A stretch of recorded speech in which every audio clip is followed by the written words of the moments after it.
Betul, Bu. Betul ya, untuk memastikan. Ini masih yang hadir 34 orang, 35 orang. Ini pakai Zoom premium ya, jadi harapannya nggak putus-putus ya. Cuman yang lalu nggak tahu kenapa Zoom premiumnya nggak bisa dipakai sehingga terpaksa menggunakan Zoom pribadi. Tapi dampaknya ya 40 menit putus kalau Zoom pribadi. Kalau ini harapannya nggak putus ya, sampai selesai kuliah. Kecuali nanti kita break untuk, mungkin tugas sebentar. Yang sudah hadir bisa saya absen sebentar?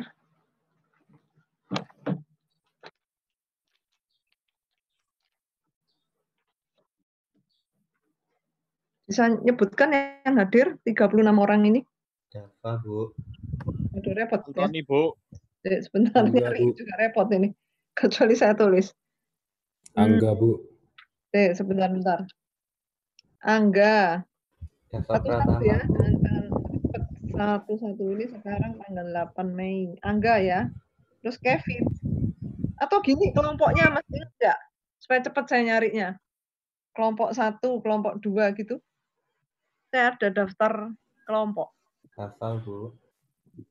Iya, kelompok berapa? Kelompok 2. 11, Bu. Kelompok 2 siapa? Dava. Dafa. Ya. Oke, siapa lagi? Rosalia, Bu. Kelompok Rosalia kelompok 12. kelompok 12. Oke. Rio Virgo, Patricia, Bu. Kelompok 1. Kelompok 1 siapa? Rio Virgo, Bu. Rio Virgo. Oke. Kelompok 2, Bu. Ya. Sandra kelompok 1. Kelompok 1 Chandra. Ya. Caroline kelompok 1, Bu. Enggak, itu dari gurunya. Gini aja, kelompok 1 sudah hadir semua. Caroline sudah ya? Ada ya? Sudah. Kelompok 1 hadir semua ya, Caroline? Iya, hadir, Bu. Ya, sudah beres kelompok 1. Hari Kamsanto belum ya? Hari Kamsanto Hari belum ya? belum. Belum ya. Kelompok 2 tadi Dava sudah, Rizky. Harian, Bu. Kelompok 2, Bu. Herian. Terus yang lain Rizky, Adelbertus, Firman. Adelbertus, Bu. Adelbertus. Ya, gini urut gini aja, saya enggak cari-cari. Rizky belum ada, Firman belum ada. Kelompok 3. Hadir, Bu. Firman, Bu. Firman ada, Bu. Oh, Firman ada. Berarti yang belum Rizky ya. Kelompok 3, siapa yang sudah hadir? Kelompok 3. Sudah ada, Bu. Siapa? Kelompok 3 Muhammad. Rizky. Rizky sudah ada. Oke, kelompok 2 lengkap. Kelompok 3. Benjamin, Bu. Muhammad. Muhammad Reza. Ada. Ada, Bu. Darmatia. Darmatia. Nggak ada. Adelwin. Benyamin. Ada, Bu. Ada. Baik. Belum. Tan, Geraldine. Tan. Belum. Kelompok 4. Yosia. Hadir, Bu. Yosia. Ya, oke. Stevi. Belum. Nicholas. Hadir, Bu. Nicholas. Hadir. Kevin Chandra belum. Oke. Ya, belakang. Ada error. Error apanya? Oh, gitu. Loh kok aneh? Yang lain bisa. Tadi malahan saya yang info ke dia untuk minta di-share, minta bantuan share. Ya coba nanti ditunggu aja. Hans Nathanael sudah ya, kita bisa mulai.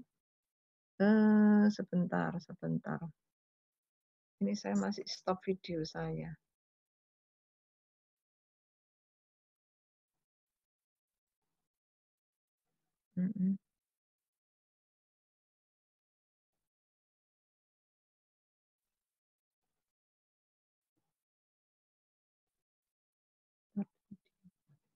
Oke ya.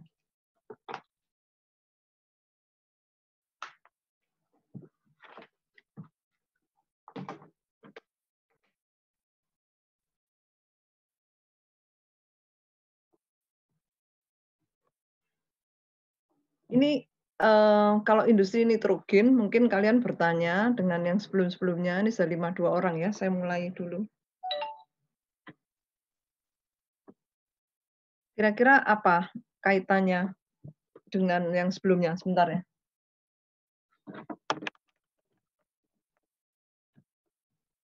Kalian sudah belajar mengenai bahan bakar, mengenai energi secara keseluruhan, kemudian yang berhubungan dengan minyak, lemak, dan turunannya ya sampai ke sabun. Nah, kalau nitrogen ini ada kaitannya enggak dengan bahan-bahan yang sudah dijelaskan sebelumnya? Ada atau tidak? Jawabannya ada enggak? Ini kan dipelajari kan industrinya macam-macam ya. Ini menjadi bagian yang sebelumnya atau tidak? Halo? Saya rasa tidak, Bu. Tidak ya. Jadi industri kan banyak macamnya. Kalau kalian belajar kategorinya itu ada industri yang di daftar isi itu macam-macam kan ya. Nah, dari situ nanti saudara akan melihat mana yang masih ada hubungannya, mana yang terpisah ya. Jadi ini memang industri yang bukan dari bahan-bahan organik ya, bukan turunan petrochemical. Ada enggak turunan petrochemical jadi nitrogen? Kan enggak ada toh? Ya. Jadi ini agak terpisah ya. Oke. Kenapa ini perlu dipelajari ya? Dari sekian banyak topik tentang macam-macam produk kimia, kan enggak semuanya diberikan ya. Kenapa nitrogen ini perlu? Tentunya ada alasannya ya. Yang pertama alasannya kalau saudara lihat di sini, biasanya orang menduganya banyak penggunaannya gitu ya. Ya itu salah satu pertimbangan kenapa dipelajari ya. Kalau kita lihat di sini, berbagai bahan baku pembuatan amonia. Nah, kenapa amonia ya? Seperti kita tahu amonia itu mengandung unsur N ya. Kemudian kalau saudara tahu dari NH3 ini ya, amonia ini basicnya kan nitrogen, mengandung nitrogen cukup tinggi 82%. Itu bisa dibuat, ini sebagai bahan baku, bisa dibuat macam-macam lagi produk yang berbasis nitrogen. Dan itu biasanya untuk fertilizer, ya.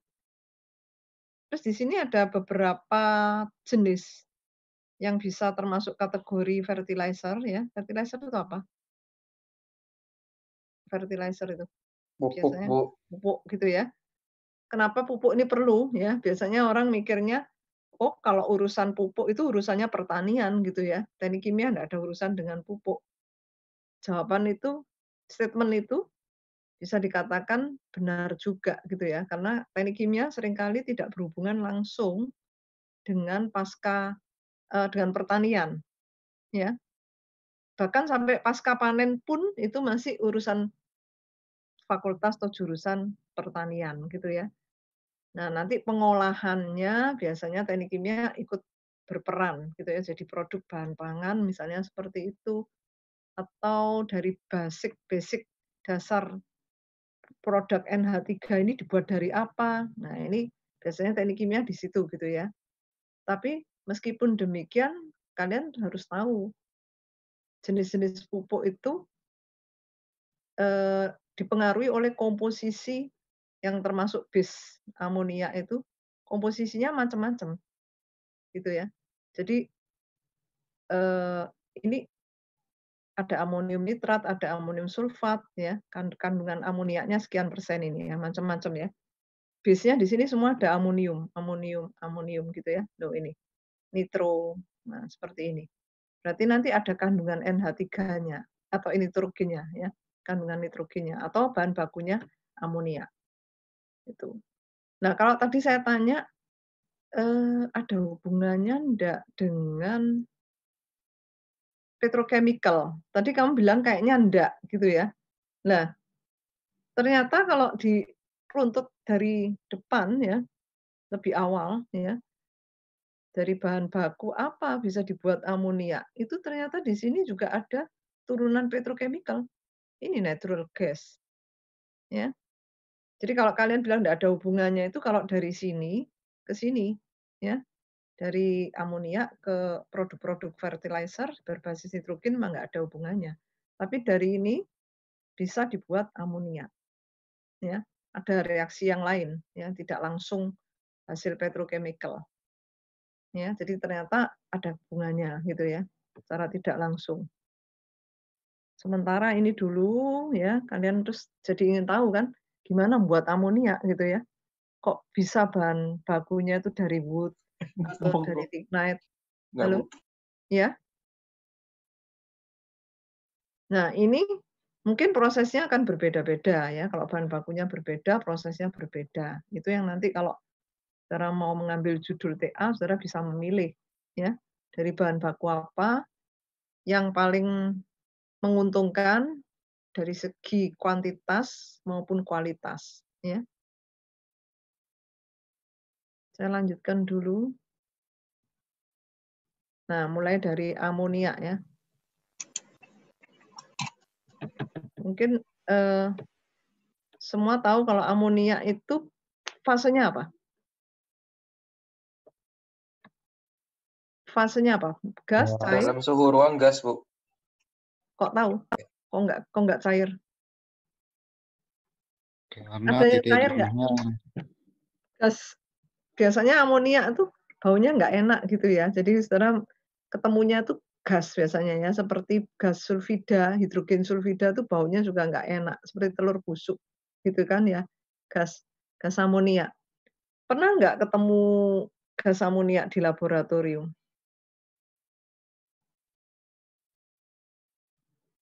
Atau kalau di laboratorium ketemunya apa?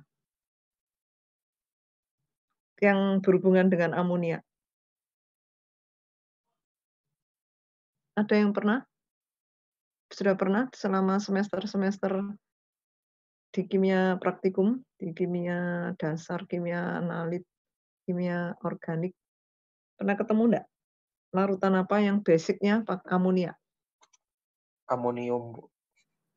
Amonium hidroksida. Sida. Iya. Itu Iya, apa itu? tempat. Amonium hidroksida itu apa? Amonia dengan apa? Dengan Kalau air, NH3 Bu. gas amonia dengan air ya. Jadi kalau kalian ketemu larutannya itu biasanya dalam bentuk basa, bersifat basa, amonium hidroksida. Ya. Nah, sekarang kalau ini amonia saja, bukan amonium hidroksida, biasanya orang jawabnya fasenya gas.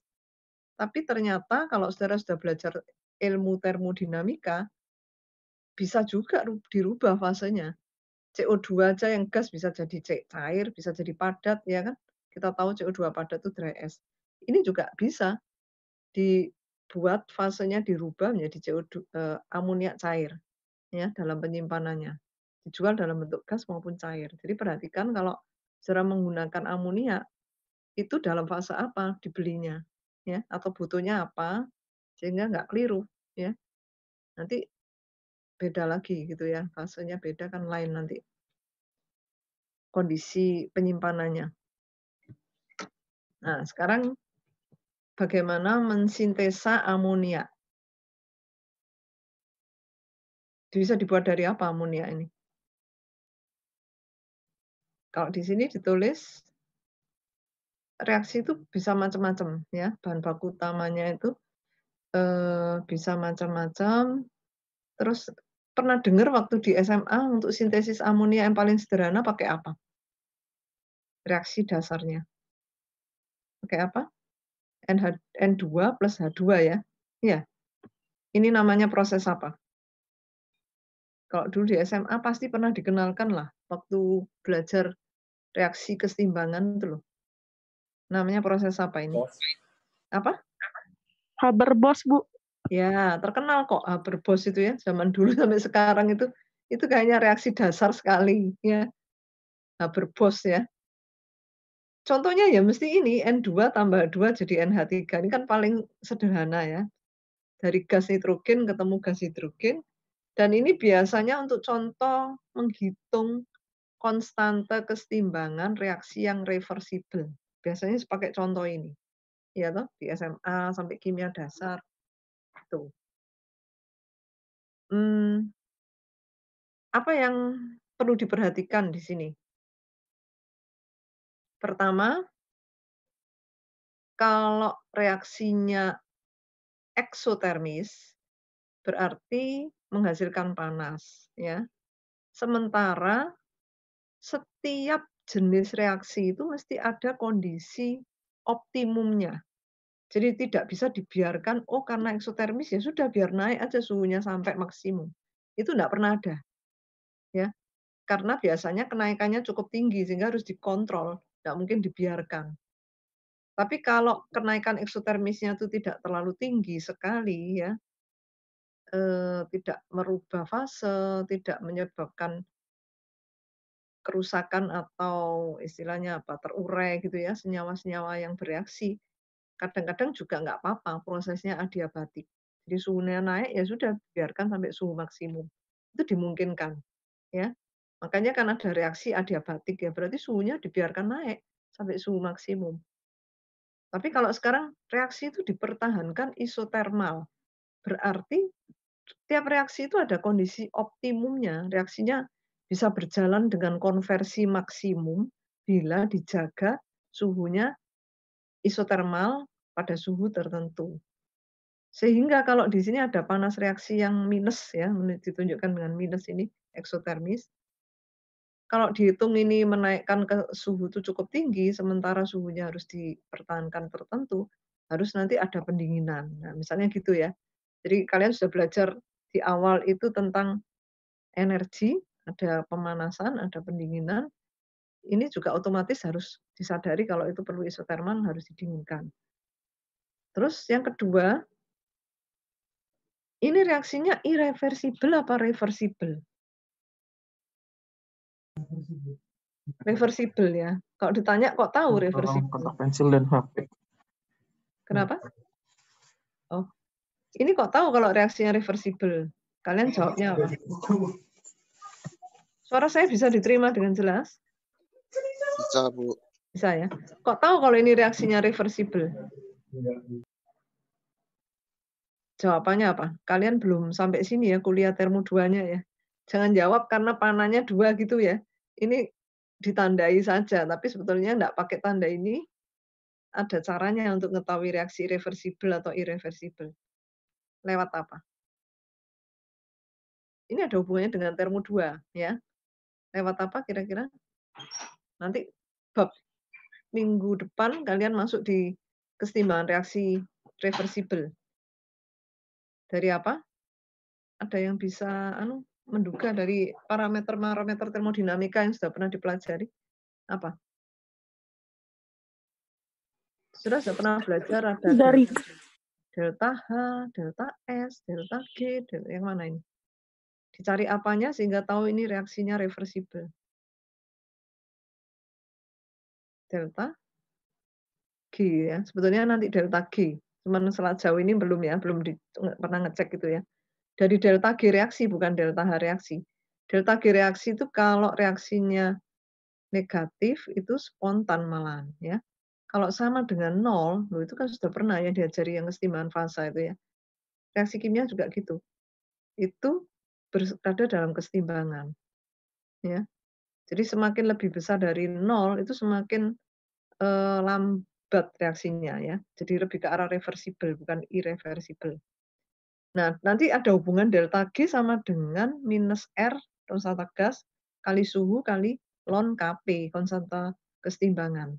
Sehingga dari situ nanti di perhitungan termodinamika, dapatlah nilai Kp ini. Ya. Nah, tapi ini karena bukan mata kuliah termodinamika, saya langsung masuk ke Kp-nya ini ya. Kp itu kalian tahu kan, ini menunjukkan persamaannya seperti ini. Konsentrasi produk dibagi konsentrasi reaktan ya, dipangkatkan koefisiennya.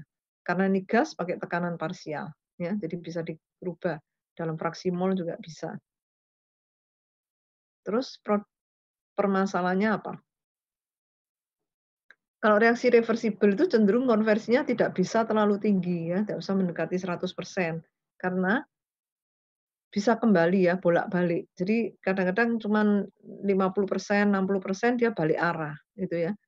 Nah, kalau seperti itu kan kurang menguntungkan profitnya, ya. Karena konversinya nggak bisa tinggi. Nah, itu yang harus menjadi perhatian. Bagaimana meningkatkan yield-nya, ya. Terus caranya tahu nggak kalian? Di sini sudah ada jawabannya, perlu dicari suhu operasi yang optimum, gitu ya. Tapi sebetulnya ini jawaban masih umum, ya toh? Semua punya suhu operasi yang optimum kan? Ya. Tadi kan saya sudah katakan ada kondisi operasi optimum. Pertanyaan berikutnya, bagaimana mengoptimumkan? Ya, kalau seringkali kalau ditanya tuh jawabannya masih global seperti ini. Kalau lebih detail, bagaimana sekarang mengoptimumkan? Apa jawabannya?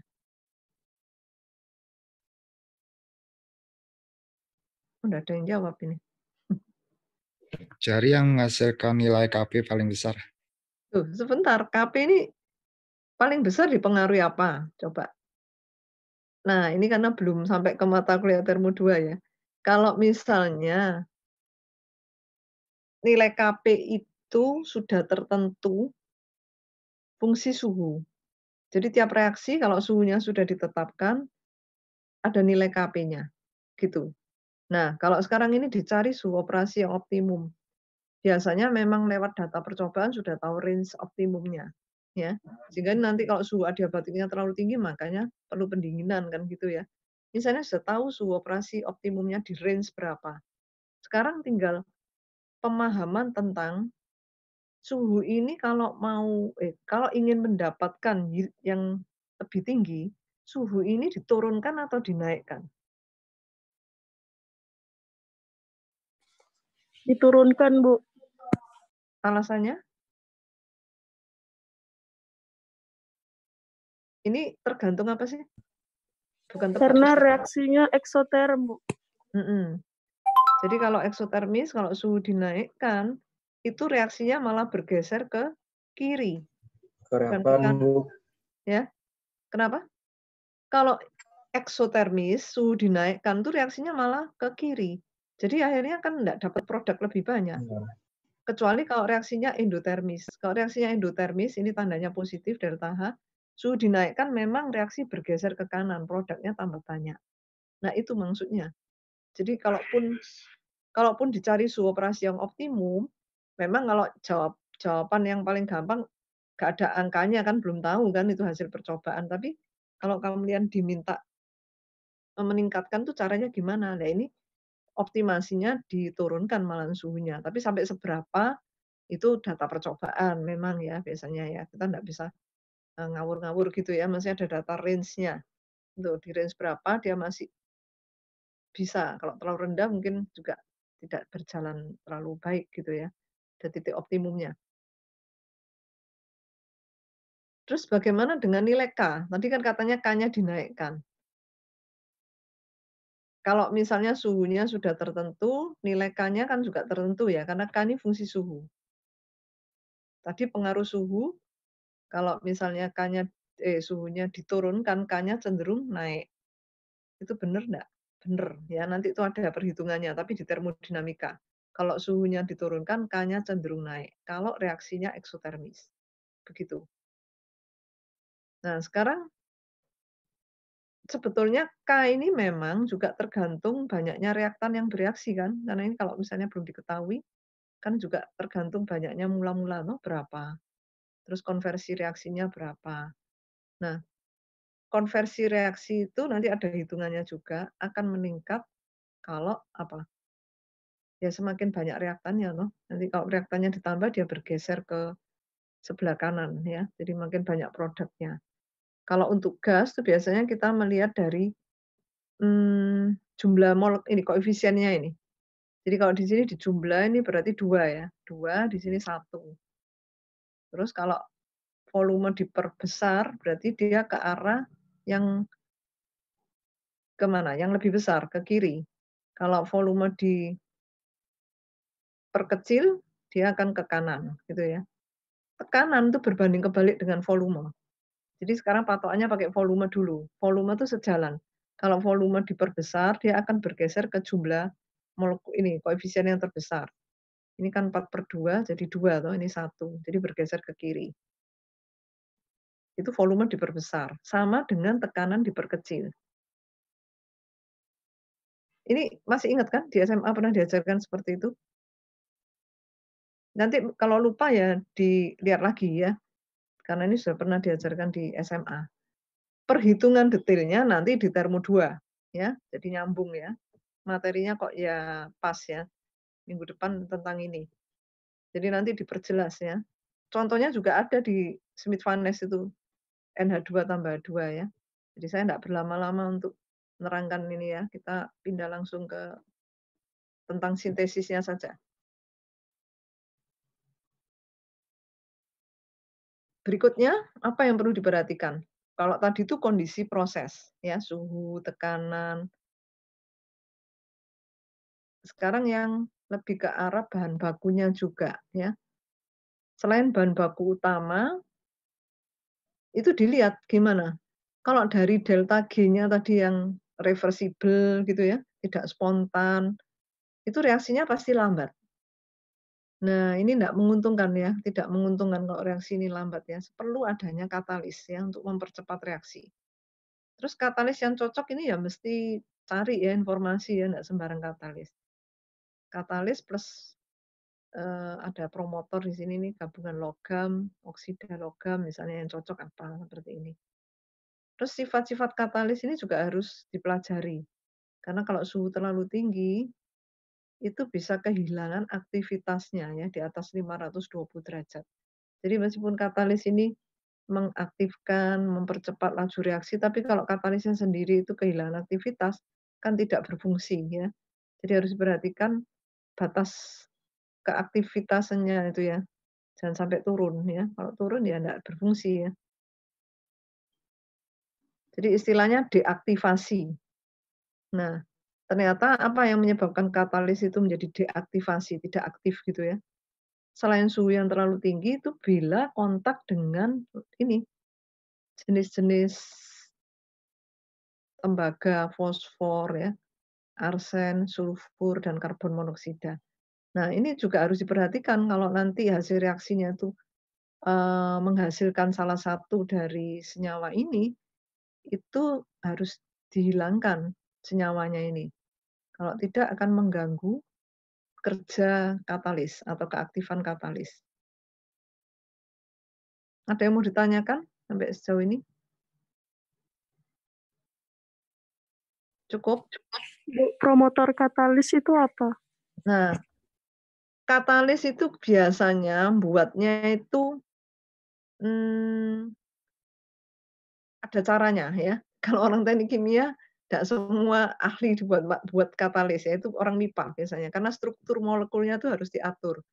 Jadi ada campurannya yang fungsinya sebagai kayak promotor gitu loh, promote ya, menaikkan aktivitasnya gitu. Jadi ya itu biasanya yang khusus seperti Pak Arief, Pak Restu tuh ahli katalis itu. Kalau mau tahu atau penelitiannya bisa di bidang itu. Ya fungsinya untuk kayak campurannya katalis supaya lebih aktif gitu. Ya. Jadi kalau kita tahunya ya itu satu paket katalis ya. Tapi sebetulnya dia mengaktifkan saling sinergi gitu ya untuk bisa lebih cepat performanya sebagai katalis. Ya. Kita di sini tinggal mencari apa yang cocok sudah gitu, kan nggak buat ya katalisnya. Jadi industri di sini nggak bahas industri katalis gitu ya. Kalian cuma tahu bahwa butuh katalis gitu ya, dan nanti harus dipilih katalis yang cocok gitu. Serta sifat-sifatnya harus dipelajari. Tadi saya katakan ada hasil percobaan. Kalau ditanyakan optimum pada suhu berapa, pada tekanan berapa. Nah, ini contohnya ada hasil percobaan ya. Sudah ada data hasil percobaan itu seperti ini. Ini kalau temperatur tadi diturunkan pada tekanan tertentu, ini kan ada berbagai nilai tekanan ya, mau pakai tekanan berapa. Misalnya tekanan 10. Ya, ternyata kalau suhu dinaikkan, ini persen amoniaknya makin kecil. Nah, ini harus bisa loh ya baca grafik ini. Berarti produknya makin sedikit. Ya kan? Kalau suhunya di sini ini kan makin naik ini persen amoniaknya, berarti produknya makin banyak. Makanya tadi tuh dengan kenaikan suhu, yield itu hasil ya, produknya itu makin rendah. Untuk semua range tekanan, ya, kan gitu. Kalau dibalik di sini nanti bacanya apa? Pada suhu tertentu ya, untuk semua range suhu, tekanan kalau dinaikkan, yield-nya naik apa turun? Cenderung apa? Kalau tekanan dinaikkan. Ini bukan hafalan, tadi kan sudah saya terangkan dasarnya. Ya, ini bukti penelitiannya aja. Ya, kalau tekanan dinaikkan, persen amoniaknya makin meningkat. Betul enggak? Tadi kan saya sudah bilang, kalau volumenya diperbesar, keseimbangannya bergeser ke jumlah molekul yang terbesar. Itu ke kiri malahan. Itu volume diperbesar ya. Volume diperbesar itu ke kiri, sama dengan tekanan diperkecil. Ke kiri. Kalau tekanan diperbesar itu ke kanan, berarti makin naik kan. Ini ngerti enggak ini? Ada hubungannya dengan Iya. keseimbangan. Ini buktinya Paham, gitu Bu. ya. Paham ya? Jadi jangan dihafalkan, yang dihafalkan saya lupa. Saya suruh ngafalkan lupa, tapi diingat-ingat gitu. Volume diperbesar itu ke jumlah koefisien yang terbesar. Jadi volume diperbesar malah ke kiri. Kalau ke kiri itu rugi, produknya makin sedikit. Volume diperbesar itu sama dengan tekanan diperkecil. Nah, target kita itu ke kanan, ke produk. Sehingga volume diperkecil sama dengan tekanan diperbesar. Ini buktinya. Ya, tekanan diperbesar, yield-nya meningkat. Untuk semua suhu. Ini pengaruh-pengaruh tekanan dan suhu ya. Jadi ini pengaruh suhu pada tekanan tertentu, ini pengaruh tekanan pada suhu tertentu. Sekarang kalau ditanya, yang paling optimum tuh suhu berapa, tekanan berapa kira-kira? Kalau lihat grafik data percobaan ini. 200 derajat Celcius 100 megapascal, Bu. Oh iya ya, kalau lihat grafik ini paling tinggi ya. Suhu makin rendah, kan paling rendah di sini 200 ya. Tekanan paling tinggi 100 MPa. Berarti ya ini mendekati 100% produknya. Ya, 99 gitu mungkin ya. 99, berapa. Nah ini maksud saya tuh gitu, kalau kalian tuh mau melakukan suatu percobaan berdasarkan literatur, tapi literaturnya kan juga dari data percobaan sebelumnya. Ya harus bisa membaca seperti itu. Oh, saya bekerja di range ini, berarti sekitar suhu 200, 100 megapascal. Sekarang tinggal industri-industri itu apakah ya kondisinya seperti ini? Ya, diingat-ingat ya, suhu 200, tekanannya 100 MPa. Atau mungkin prosesnya tidak bisa menghasilkan yang maksimal seperti ini, kan biasa ada kendala-kendala teknis gitu ya di lapangan. Nah, itu kita lihat lagi ya. 200, 100 ya tadi ya. Sebelumnya kita lihat dulu. Kalau tadi langsung dari bahan baku nitrogen dan hidrogen, ya langsung jadi NH3 ya. Tapi ini kenapa kok sintesa amonia ada 6 tahap sintesa? Kok nggak langsung aja tadi? Kenapa? Kira-kira. Kalau reaksinya tadi kan langsung ya, N2 tambah H2. Ini kenapa kok gasnya masih disintesa? Ada yang tahu alasannya? Kira-kira apa? Ya ini kita kalau memilih judul itu ya, kan cari-cari data tuh biasanya harus ngerti dulu dasarnya. Apa kira-kira? Kira-kira aja. Ini latihan untuk apa ya? Menganalisa kondisi pasar ya. Ada yang tahu? Kenapa kita melakukan sintesis dulu gas nitrogen atau hidrogennya? Maksud saya gitu loh. Padahal kita sudah tahu kan buat NH3 itu dari nitrogen dan hidrogen. Kenapa kita perlu mensintesis?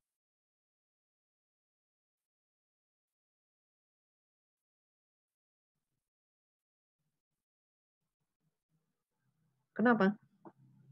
Kok enggak ada yang jawab ini? Jelas enggak pertanyaannya?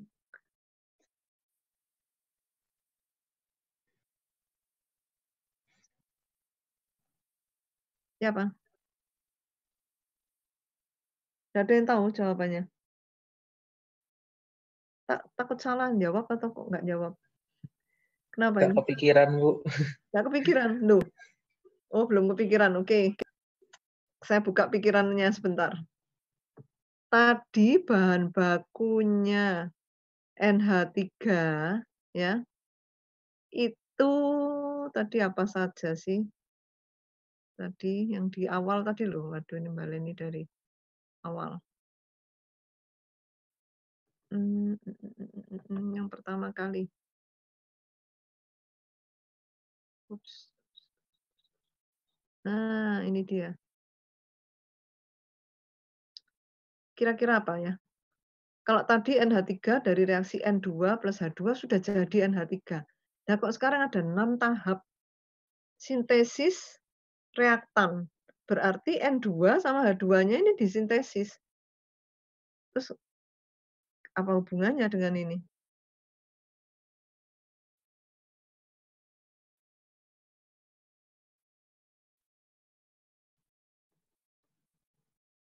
Sekarang gini, kalau saudara bayangkan hidrogen itu dapat dari mana? Atau nitrogen dapat dari mana? Nitrogen. Dapat dari? Paling gampang udara gak sih, bukan banyak Nah, nitrogennya. ya itu. Dapat dari udara ya. Terus bisa saja kejadiannya itu hasil samping ya, yang bisa diambil kandungan nitrogennya atau mungkin H2-nya. Itu. Dan itu mungkin lebih murah daripada beli nitrogen murni dan hidrogen murni. Alasannya juga bisa begitu. Nah, itu biasanya alasan ekonomis. Ya, alasan ekonomis dibandingkan murah mana saya pakai bahan baku ini, itu penting loh. Kan dari situ bisa menyebabkan layak atau tidak pabrik itu didirikan. Karena kalau misalnya terlalu mahal bahan bakunya sementara produknya jauh lebih murah kan nggak bisa. Kecuali itu hasil samping yang diolah dulu. Nah, ini contohnya ini. Kalau bukan dari N2 dan H2 murni. Gitu. Ya. Disintesis dulu. Contohnya dari gas alam, bisa nggak nanti diambil, dibuat H2-nya? Ya memang ada tahap pemisahan-pemisahan ini. Ini kan ada pemurnian segala macam. Ya. Berarti bahan bakunya bukan langsung dari N2 dan H2, gitu maksudnya ya. Nah, ini yang ada di Srif, kalian buka halaman berapa?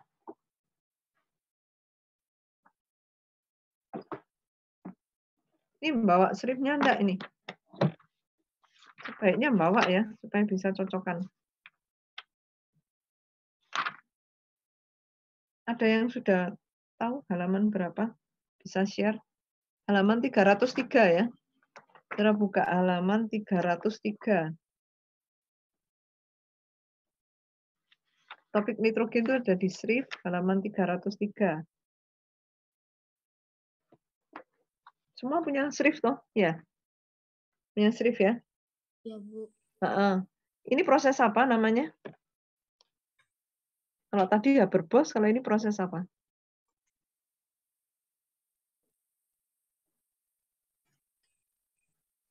Kelok ya, Bu. Benar nggak sih, Bu? Kelok. Iya, kelok ya. Kelok ada di halaman 306. Nah, apakah proses kelok ini sudah ditinggalkan atau belum ya? Proses itu selalu berkembang ya. Apalagi ini textbook-nya kan sudah lama dibuat ya, selalu berkembang. Tapi bukan berarti ketinggalan zaman, enggak, ini basic-nya, mesti ada yang sama gitu ya. Ada yang sama, pengembangannya aja yang nanti dibedakan. Kalau misalnya lebih efisien energinya, lebih apa dari cycle gitu ya. Tapi dasarnya kan sama. Yang tadi saya tanyakan kenapa perlu sintesis reaktan. Ya, ini jawabannya ada di sini. Kalau tadi belum bisa jawab, kira-kira sekarang bisa jawab enggak? Kalau lihat flow sheet ini.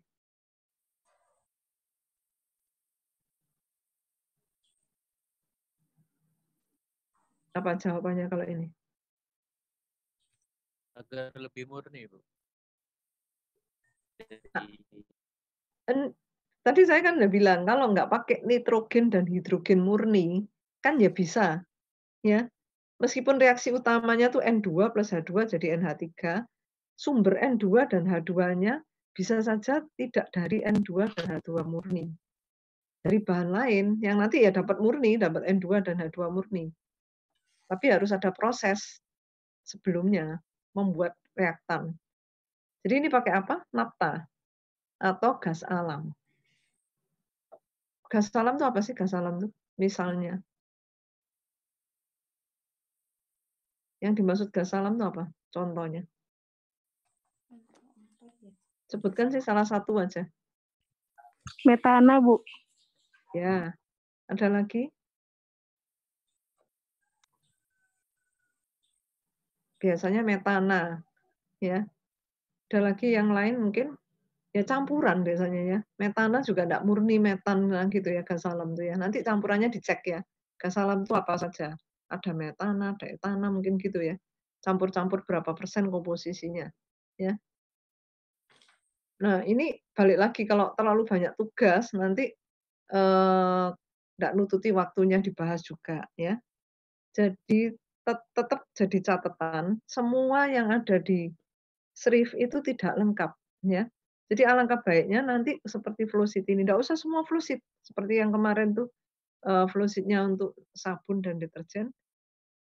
Saya kan mengatakan enggak usah semua, tapi ini seperti ini penting ya. Ini lengkapi nanti semua. Ya untuk yang amonia ini. Supaya tahu nanti apa perubahan-perubahan terjadi. Jadi natural gas itu komposisinya apa saja ya. Karena mengandung sulfur. Sulfur itu kenapa perlu dihilangkan tadi? Bisa menyebabkan deaktivasi katalisnya. Ya kan tadi ya. Sehingga harus dihilangkan sulfurnya dulu.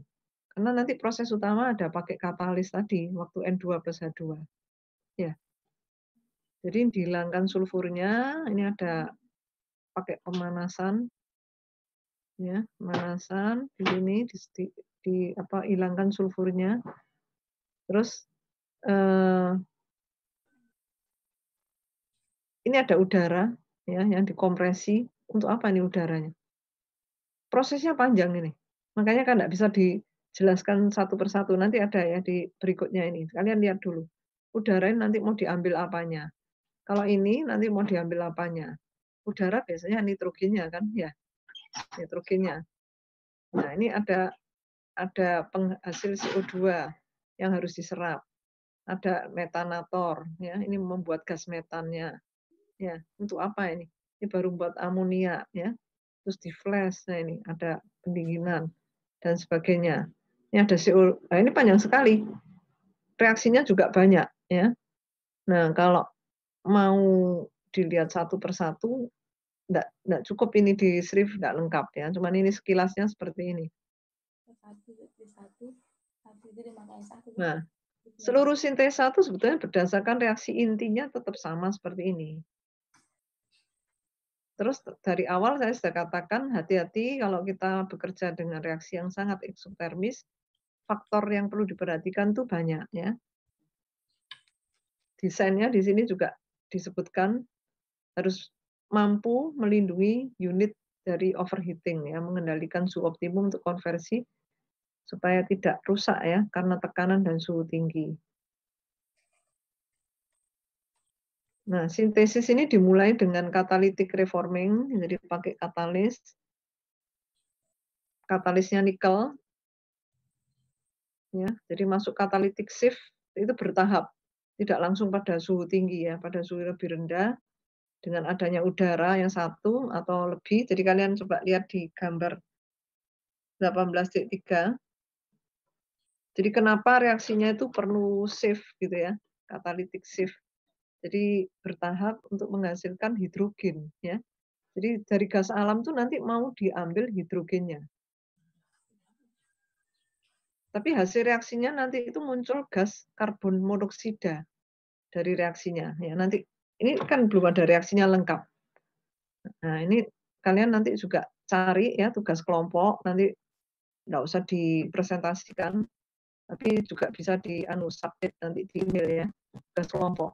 Jadi lengkapi reaksinya juga selain kondisi proses ya supaya lebih paham. panjang ini prosesnya, reaksinya. Nah, kalau hasil reaksi itu timbul CO, ya monoksida itu beracun, ya, sehingga harus dioksidasi sampai jadi CO2.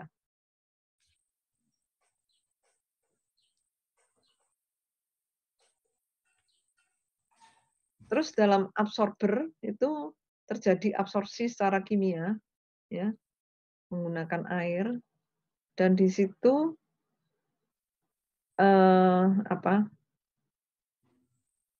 bisa menggunakan apa ini ya? Dalam metanator menggunakan air dan absorpsi kimia sehingga ini bisa terkonversi CO dan CO2 itu menghasilkan metan, ya, namanya metanator, ya.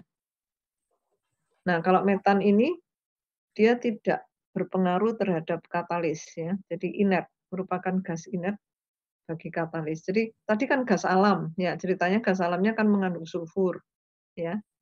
Nah, sulfurnya itu harus dihilangkan sampai terbentuk metana yang tidak mengandung sulfur dan itu aman untuk katalis. Ya. Setelah metanasi ini terbentuk gas metan pada tekanan 2,75 MPa, tadi sekitar berapa itu? Nanti tekanannya kan mau dibuat 20 MPa atau di amonia converter, ya. Ini yang mau diambil nanti itu adalah hidrogennya. Ya, kalau nitrogen dari udara. Nah, itu masuk lagi ke pembuatan amonia di amonia converter. Jadi ada metanator itu pembuatan metannya, terus ada amonia converter untuk membuat amoniaknya. Nah, tadi kan saya tanya amonia itu gas atau cair, ya. Nah, ini ada amonia yang bisa dipisahkan dalam fase cair, ya, dihasilkan cairan anhidros. Jadi tidak mengandung air. Jadi kemurniannya tinggi. Jadi kalau tadi saya tanya amonia itu fasenya apa? Kalau mau didinginkan, ini direfrigerasi bisa jadi cair. Ya, pencairan gas itu kan ada caranya, ya, untuk membuat fase gas menjadi cair. Nah, ini proses singkatnya, ya. Tugas saudara membuat lengkapnya, ya. Nah, ini kan tidak ada reaksi-reaksi yang samping-samping itu di mana tadi di metanator nggak ada reaksinya. Jadi kalian nggak tahu, cuma cerita-cerita singkat, ya. Yang ada kan hanya reaksi utama. Jadi tugas saudara supaya tahu ya dilengkapi, sampai jelas. Ada pertanyaan untuk ini dan tugasnya?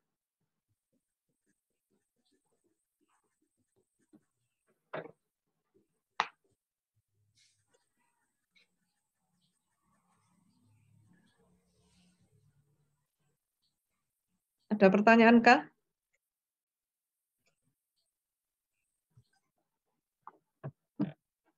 Sudah cukup jelas? Cukup jelas maksud saya? Jelas, Ya. Bu, jelas. Jelas, ya. Jadi maksud saya gini, kalian tidak bisa 100% jelas kalau tidak mencari dulu kondisi lengkap. Ya, makanya kan saya tidak menjelaskan lengkap karena itu dibuat tugas. Ya. Dengan mencari itu pasti nanti saudara belajar. Ya, jadi lebih paham. Secara garis besar, tadi saya katakan yang dipakai ini adalah gas alam. Gas alam itu tidak murni, ya, sehingga harus ada pemurnian, ada tahap-tahap pemurnian, disintesis, ya, dihilangkan sulfurnya. Dan dampaknya nanti di situ ada produk-produk yang juga harus dihilangkan karena itu menyebabkan kemurnian produk tidak tinggi, ya, jadi harus dihilangkan. Terus jadi gini, dalam nanti memasukkan data-data lengkap, kondisi proses dan reaksi,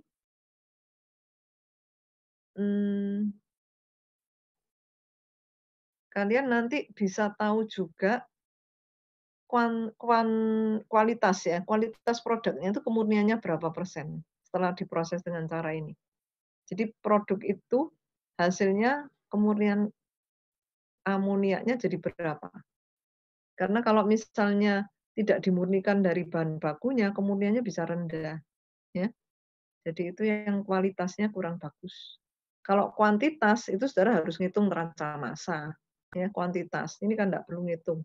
Cuma dari segi data-data teori seperti tadi, ya, sudah pakai tekanan paling tinggi, suhu paling rendah, mestinya yield-nya paling tinggi, ya. Ini sedang ngikuti kayaknya 20 MPa ya. Suhunya berapa? Nggak tahu. Suhunya tadi berapa tadi yang di grafik tadi? Suhunya paling rendah ya, 20 atau berapa. Dicek lagi ya. Jadi nggak perlu dihafalkan, tapi dasarnya tahu kenapa butuh tekanan tinggi, suhu paling rendah. Ya, itu dasarnya dulu ya. Jadi amonia ini tolong dilengkapi tugasnya ya. Sekarang turunannya ya. Nah, turunan ini nanti salah satu kalian juga harus tahu. Yang mana nanti kita lihat dulu.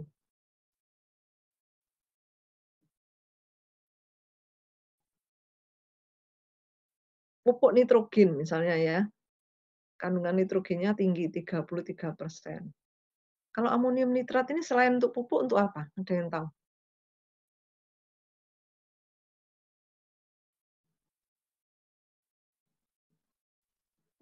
Untuk apa? Untuk bom, betul enggak? Untuk bahan peledak. Iya. Amonium Oh, nitrat bisa untuk bahan peledak loh. Ya. Mungkin komposisinya yang dibedakan ya. Ini eksplosif ini. Ya. Ini kan bisa explode ini, meledak ini. Pembuatannya mudah ya, pembuatannya relatif murah. Nah, tapi bahayanya yang tinggi ya. Karena dia mudah terdekomposisi, eksplosif secara cepat membentuk nitrogen, ya. Nah, ini kalau terbentuk gas ini tekanannya tinggi, ya, hati-hati makanya bisa sebagai bahan peledak, ya. Pada kondisi berbeda 200 sampai 260 terdekomposisi dengan aman membentuk nitrous oxide. Ya. Nah, ini makanya tergantung juga sih kondisinya seberapa. Itu lihat di MSDS ya. Nah, semua yang dengan nitrat-nitrat ini delta H eksotermisnya ini cukup tinggi, ya. Dioksidasi, amonium nitrat disintesis dengan reaksi asam nitrat, ya, diproduksi dari oksidasi amonia. Ini reaksi antara asam dan basa sebetulnya ya. Nah, ini gas dengan liquid aqueous ya. Jadi encer larutan encer. Nanti bentuk amonia nitrat yang aqueous. Nah, biasanya kalau mau dipadatkan nanti dikristalisasi ya, dipekatkan terus dikristalkan. Kalau dalam bentuk lelehan yang mengandung sedikit air ya, ini airnya kecil sekali 1 sampai 5%. Nah, kalau mau dipadatkan biasanya dibentuk pril ya, lewat alat yang namanya priling gitu juga bisa, bola-bola kecil ya, dengan menjatuhkan produk reaksi ke dalam shot tower atau flake dengan pendinginan. Jadi biasanya ada proses pendinginan. Kalau mau bentuknya granular itu lewat fluidis bed, jadi ada aliran gas gitu yang bisa difluidisasi ya, sehingga di sini produk keringnya berupa granular. Nah, ini macam-macam proses, banyak ya produk-produk yang sudah dibuat dengan berbagai cara.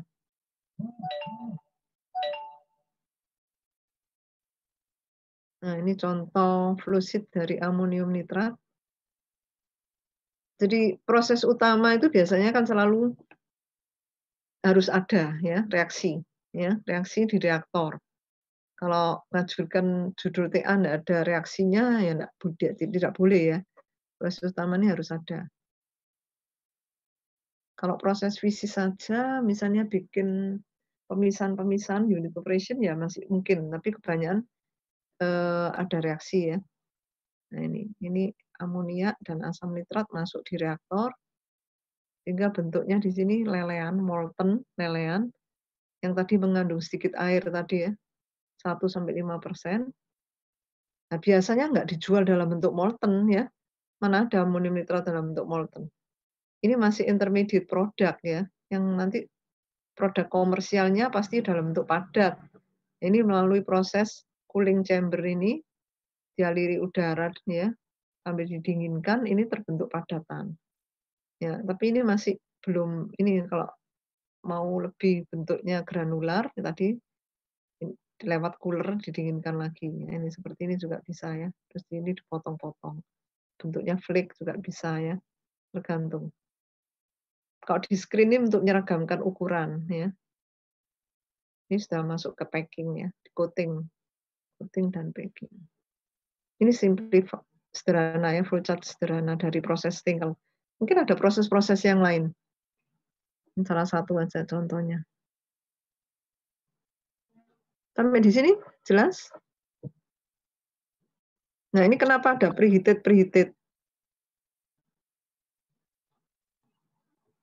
Karena diharapkan di sini suhunya isotermal, sehingga masuknya mungkin bisa disamakan suhunya. Ya. Supaya di sini mencapai suhu isotermal.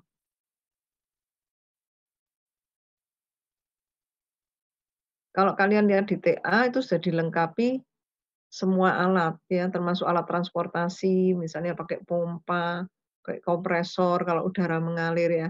Nah, kalau fluid sederhana ya kita enggak perlu alat transportasi ya, hanya skema diagram sederhana ya. Yang penting tahu alatnya apa saja, aliran masuknya dari mana ke mana gitu ya. Nah, tugas saudara tuh melengkapi kondisi proses paling tidak sama reaksinya. Karena ini bukan TA, tapi ini dasar dari memahami flow sheet ya. Saudara belajar flow sheet pertama kali ya di sini kan? Ya, di PIK.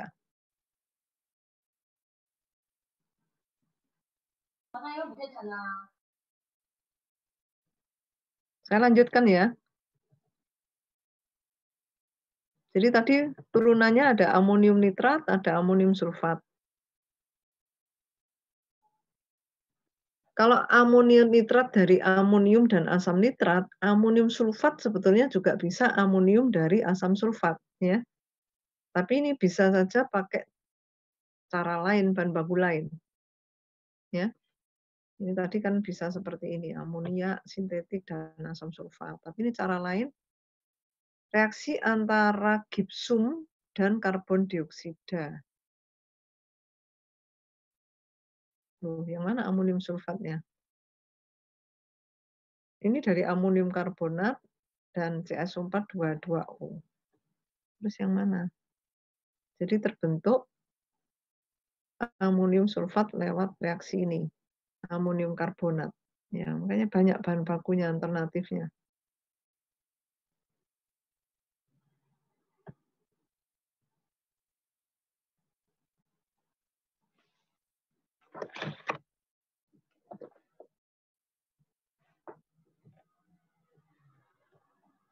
Yang banyak dipakai sebagai pupuk ya, itu urea ya biasanya, makanya ini langsung ke urea sekarang contohnya.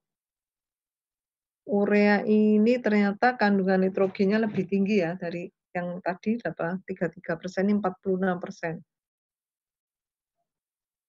Sifatnya tidak terlalu eksplosif dibanding amonium nitrat. Ya, mudah diproduksi, bentuknya granular dan mudah dipindahkan tanpa eksplosif. Mudah larut dalam air ya.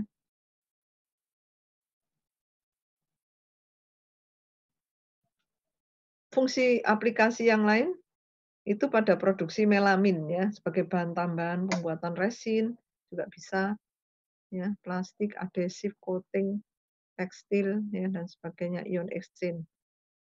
Ini produk intermediate dari beberapa produk lainnya ya. Terus sintesis urea seperti apa? Nah, ini masih banyak yang memilih judul ini ya. Reaksi antara CO2 dengan amonia ya. Kelihatannya sederhana, tapi ini ternyata tidak mudah karena tekanannya tinggi. Suhunya juga tinggi. Ya.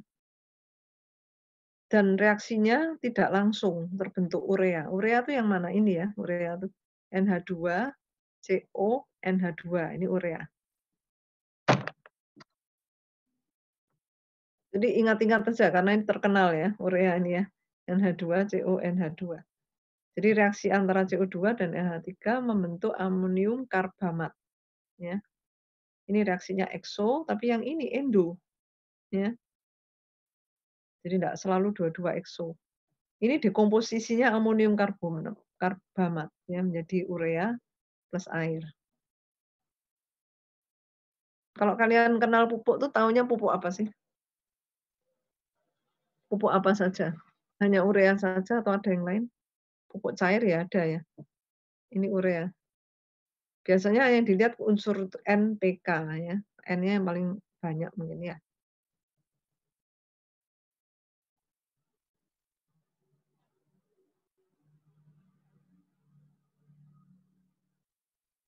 Nah, ini tadi amoniaknya ternyata liquid ya.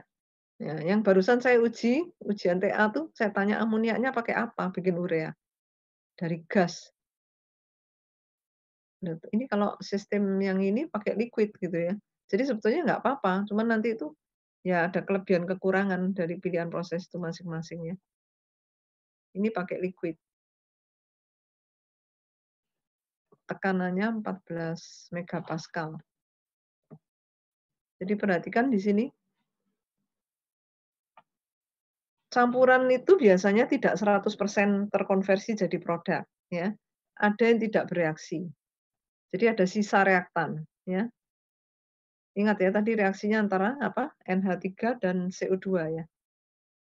Ada sisa reaktan dan karbamat ini intermediate product itu dimasukkan decomposer ya dengan perbandingan reaktannya tadi ini ya. Rasio ini juga menentukan konversi urea ya. Jadi ada rasio stoichiometri yang optimum. Makanya kalian kalau enggak ada datanya ya harus cari, jangan dikira-kira ya. Karena nggak bisa jadi nanti ya kalau kita studi literatur tuh ya cari data yang sesuai. Nah, gas yang tidak bereaksi itu artinya yang sisa ya, sisa reaktan. Dan karbamat ini tadi kan produknya ya, intermediate product. Yang tidak terdekomposisi itu di-remove dari produk, kemudian direaksikan dan di-recycle, masuk kembali. Ya. Hampir mirip prosesnya untuk membuat jadi padatan. Ada proses pemekatan larutan sebelum dibentuk granular ya, didinginkan, dikristalisasi gitu ya. Tapi alatnya namanya preling bukan crystallizer. Prosesnya agak beda sedikit sehingga membentuk produk granular. Nah, ini seperti ini.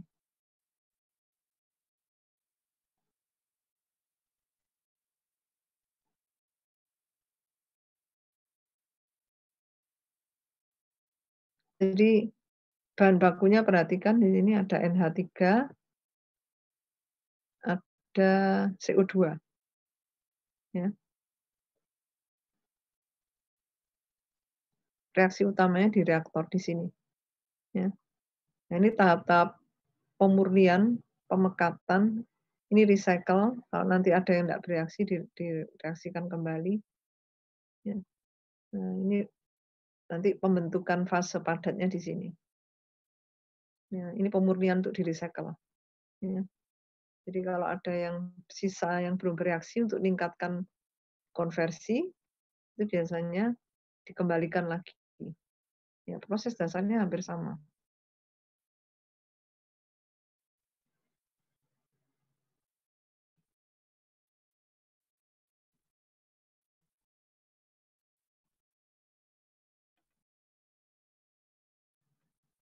Sampai sini ada pertanyaan?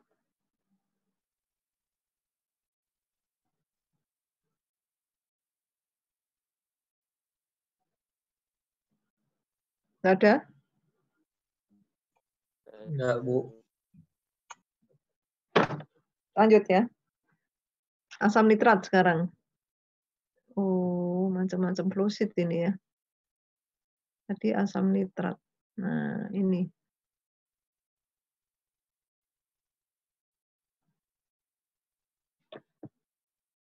Sintesa asam nitrat. Sebelumnya kegunaannya dulu. Jadi dari nitrogen ya, itu kan tadi bisa dibuat macam-macam. Yang pertama amonia. Tadi. Terus dari turunan amonia bisa terbentuk amonium ya. Terus yang terakhir itu yang sebelum ini urea ya. urea, kemudian asam nitrat. Ya, asam nitrat juga banyak penggunaannya. Untuk apa sih asam nitrat? Asam nitrat untuk apa? Bahan bakunya yang tadi Bu, amonium nitrat itu kan pakai ini. Mm-mm. Jadi kalau kita lihat di sini, NH3 itu banyak sebagai bahan baku untuk membuat asam nitrat. Tapi asam nitrat ya banyak kegunaannya ya. Nanti direaksikan sama senyawa-senyawa lain yang bisa terbentuk amonium nitrat ya. Banyak itu gunanya ya. Ini. Jadi dari NH3 bisa jadi NO2. NO2 NO ditambah O2 bisa jadi NO2. Jadi ini proses yang lain untuk membentuk NO2 itu bisa dari NH3, bisa dari NO dan O2, oksidasinya NO ya. NO2 tambah H2O jadi HNO3. Nah, ini seputar yang mengandung N ya, yang mengandung N. Apa itu N2, apa itu NH3, apa itu NO2, apa N2O4 atau asam nitrat. Ini reaksi utama yang penting pada sintesa asam nitrat juga melibatkan reaksi-reaksi ini.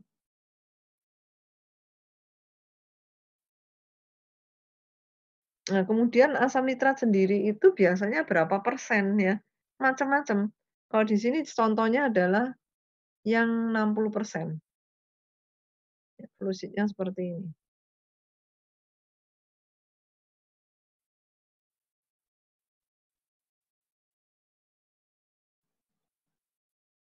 Ruwet ya.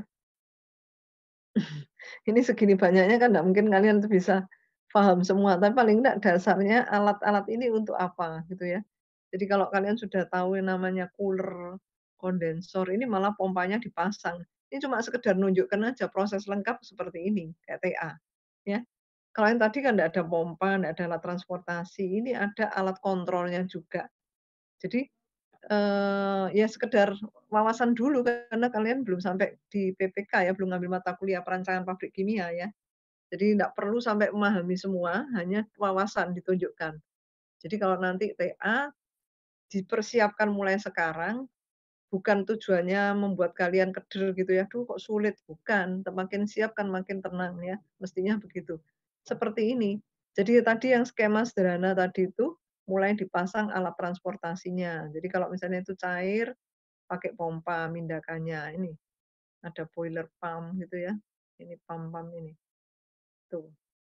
Terus kalau itu perlu pengontrolan temperatur, ada temperatur indikator controller, ada pressure indicator controller. Ya ini cuma nunjukkan aja kalau lengkap, jadi tambahannya banyak keterangannya di sini ya. Kadang kalau ini dihilangi semua mungkin jadi sederhana seperti tadi ya. Nah, biasanya kalau kalian lihat flow sheet itu, yang perlu dilihat itu bahan bakunya murni atau tidak. Kalau tidak murni berarti ada persiapan reaktan, sintesis reaktan, ya persiapan bahan baku, ya. Sintesis reaktan, terus pasti ada pemurnian reaktan supaya siap jadi reaktan yang murni ya. Reaktan yang murni itu mempengaruhi produk. Kemurnian produk dipengaruhi oleh kemurnian bahan baku. Terus ada pemisahan akhir, itu biasanya untuk memurnikan produknya, misalnya pakai destilasi atau tidak, pakai absorber atau tidak, ya, absorpsi reaksi kimia. Terus perlu dirubah fasenya atau tidak, ya itu perhatikan. Misalnya dari lelehan jadi padatan. Itu asam nitrat, kemudian dari asam nitrat bisa sintesis lagi menjadi sodium nitrat misalnya ya. Potasium nitrat.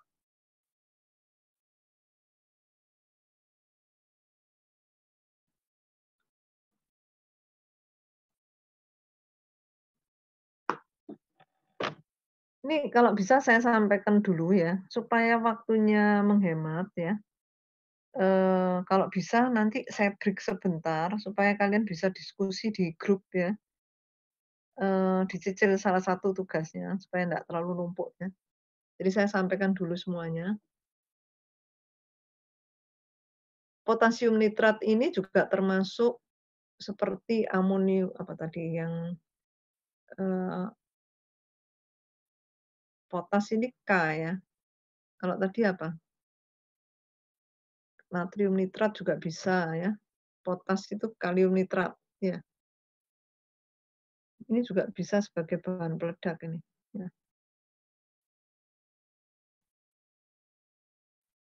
Hampir mirip-mirip, tinggal diganti unsur senyawa-senyawanya. Oke. Nah, ini sudah contoh-contohnya untuk nitrat ya. Mungkin ada yang mau ditanyakan sebelum kita diskusi untuk tugasnya.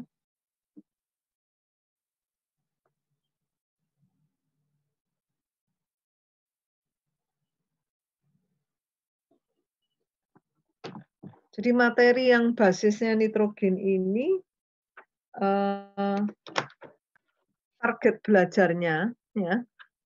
Biasanya kalian bingung gitu, yang mana yang harus dikuasai gitu ya dari sekian banyak ini. Target belajarnya begini. Yang basic-basic misalnya tadi pembuatan amonia itu harus tahu ya basicnya ya. Itu dikuasai. Terus pembuatan yang ke arah pupuk itu urea ya. Terus juga ke arah sebentar. Kalau asam nitrat ini sudah contohnya yang kompleks. Nitrogen, NH3. Satunya tadi apa?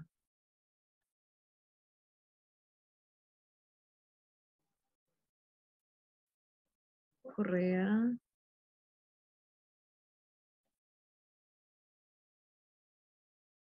Sudah 2 aja ya. Jadi kalau asam nitrat itu contohnya terlalu kompleks. 2 ini coba kalian lengkapi ya. Kalau semua dibuat tugas nanti waktunya akan berbagi dengan tugas yang resmi ya. Coba kalian lengkapi datanya. Terserah mau yang nitrogen dulu yang dicari atau yang urea dulu. Nanti kita langsung diskusi, tunjukkan di sini. Bisa enggak dalam waktu, ini sekarang jam berapa? Saya break dulu, 2:30. 1 jam. Bisa dapat 1 data apa 2 data? Urea dengan yang pertama kali tadi amonia. Atau amonia dulu aja. Jadi antara 2 ini kerjakan, kalau bisa selesai dua-dua, ya nanti ditampilkan dua-dua, kalau tidak bisa selesai salah satu. Ada pertanyaan kah?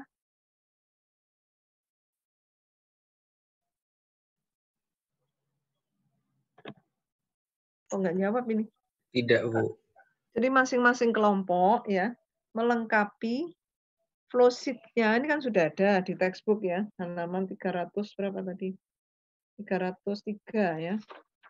303 itu dilengkapi mulai dari reaksinya, kondisi prosesnya. Yang amonia dan yang urea. Terserah nanti kalian bisanya selesai yang mana, apakah salah satu, nanti yang enggak selesai dilanjutkan, dikirim lewat email, gitu. Tapi sekarang ini coba kalian diskusi kelompok ya, diskusi kelompok untuk bisa saling lengkapi kondisi prosesnya amonia dan yang ini. Jelas? Jelas, Bu. Mas, Bu. Atau ada yang mau ditanyakan? Biasanya yang ditanyakan gini, nemunya tidak proses Kellogg, proses yang lain, boleh tidak? Nah, itu biasanya. Mumpung belum tanya, saya pastikan dulu. Misalnya nanti waktu searching, nemunya bukan proses Kellogg, proses Haber-Bosch, atau proses yang lain, boleh atau tidak, gitu. Saya sarankan ya, kalau nemunya yang Haber-Bosch, tetap kembali yang Kellogg. Ya. Jadi nanti jangan pakai proses yang lain, nanti kalian tujuannya kan mau melengkapi yang di Srif ya. Jadi kalian cari proses yang sama. Itu ya. Sumbernya kan banyak. Ya. Terus urea, mungkin ada pertanyaan. Kalau saya pakai nitrogennya pakai fase cair, boleh atau tidak? Di sini kan fasenya gas. Enggak apa-apa, ya. Jadi silakan untuk urea saya bebaskan. Boleh pakai fase gas, boleh pakai fase cair. Nah, kalian nemunya yang mana dulu, enggak apa-apa. Silakan ya. Tapi sebetulnya targetnya kalian harus menguasai 2 ini, amoniak dan urea. Ya. Jadi kalau bisa dapat dua-duanya selesai ya, mungkin salah satu dulu nanti ditampilkan, kita diskusikan, ya. Nanti lengkapnya boleh disusulkan lewat email. Oke. Cukup ya? Jadi waktunya berapa jam untuk bisa diskusi lagi? 2:30, kita ketemu lagi jam 3 gitu? Cukup setengah jam? Cukup ya? Bu. Setengah jam ya? Setengah jam break dulu, coba kalian lengkapi, terus nanti caranya gimana menampilkan? Kalian tulis di kertas gitu aja, tulis tangan. Tulis tangan. Ya, tulis tangan, terus nanti di-upload di mana? Di PPT juga boleh, nanti ditampilkan kan bisa tuh menampilkan share screen gitu, untuk bisa dilihat yang lain. Ya. Jadi bisa ditampilkan, bisa di-share screen. Terserah mau ditulis dalam bentuk tulisan tangan, atau di PPT, atau ini, paling tidak bisa menampilkan, reaksinya. Reaksi dan kondisi proses. Jadi kalian bisa nerangkan secara urut. Gitu. Ya. Nah, mungkin jawabannya bisa sama, bisa beda, tapi paling tidak kelompok masing-masing tidak share antar kelompok ya, tapi kelompok masing-masing itu yang mencari. Oke ya. Saya nggak tutup ini ya, tetap aktif, saya tunggu sampai pukul 3 ya. Jadi ini nggak saya matikan. Yang didapat konversi gas metananya, jadi metana yang terurai itu Sebentar, sekitar 33 kilogram per sentimeter persegi itu konversinya tadi megapascal. Iya, betul ya? 3,3 megapascal.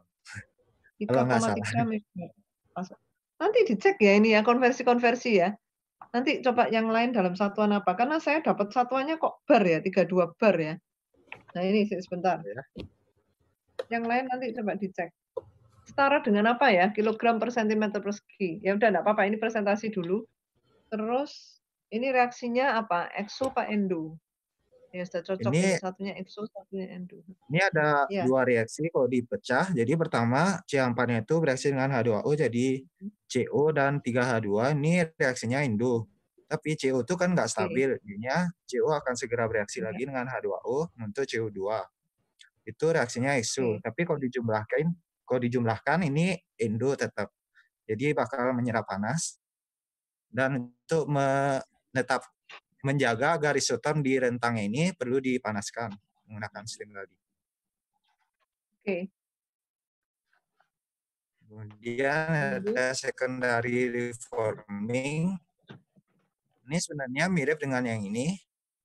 Ya reaksinya C4 tambah H2O jadi 3H2 tambah CO, tapi yang ditekankan di sini reaksi lanjutan dari H2-nya sama N2 untuk H2O dan N2. N2 ini nggak bereaksi, ini tetap berbentuk N2.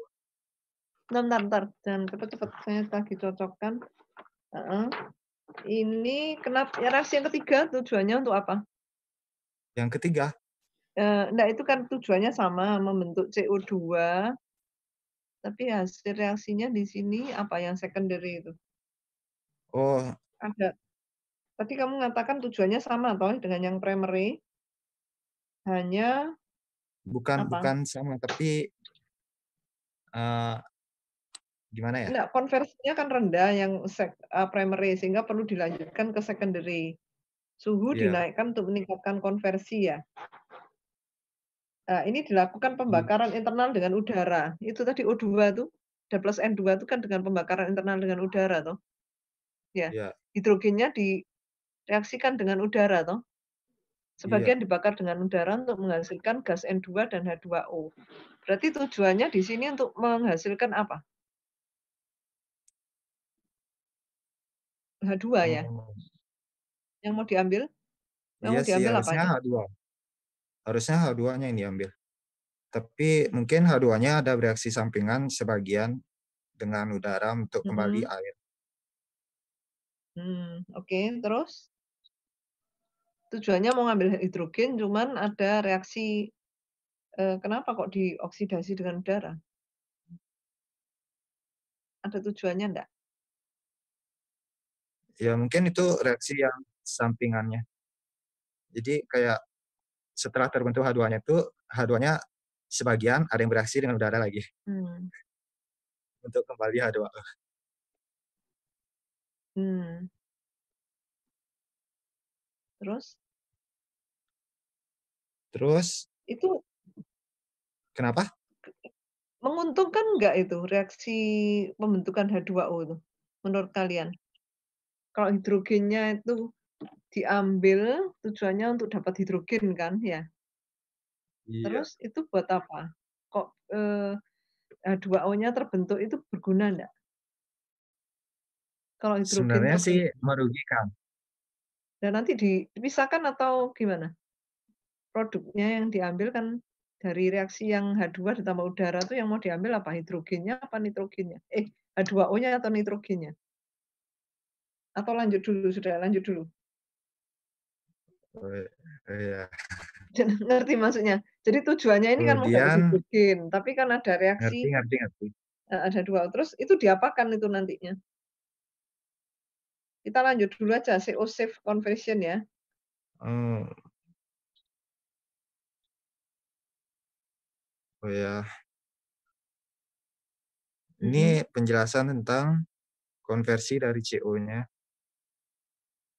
Jadi ada 2 tahapan proses yang untuk mengonversi CO jadi mengubah CO jadi CO2. Kalau di high temperature shift itu menggunakan katalis CFE pada suhu 351 sampai 435 derajat Celcius, tekanan 3,3 megapascal. Jadi ya katalis CFE ini gunanya untuk sebagai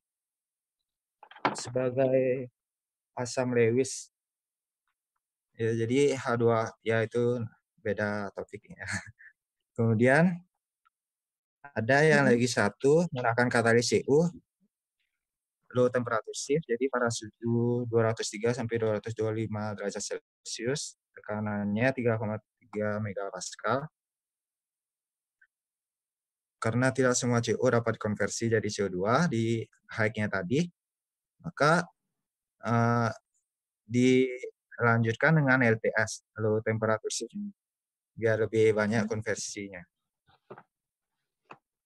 Oke. Kemudian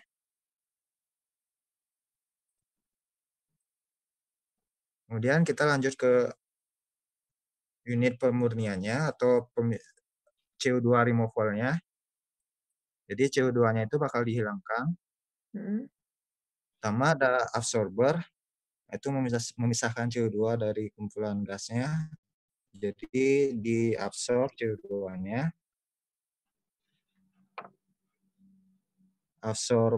Absorbennya mungkin ada sesuatu gitu. Kemudian di Ada sesuatu itu apa sesuatunya? Sesuatunya. Sebetulnya CO sama CO2 itu kan menguntungkan toh, bisa bereaksi dengan hidrogen menjadi CH4 toh. Ya, di metanator. Nanti kan bisa di-recycle CH4-nya untuk bahan baku lagi. Tapi ada sisa CO2 itu enggak menguntungkan karena apa? Bersifat racun bagi katalis sintesis amonia. Ya. Jadi CO sama CO2 itu juga enggak bagus buat katalis sintesa amoniaknya nanti. Ya. Jadi masuk di sintesis amonia itu enggak boleh ada CO dan CO2. Sehingga harus dikonversi menjadi CH4 ya. Betul gitu ya? Dalam unit metanator. Iya, benar-benar.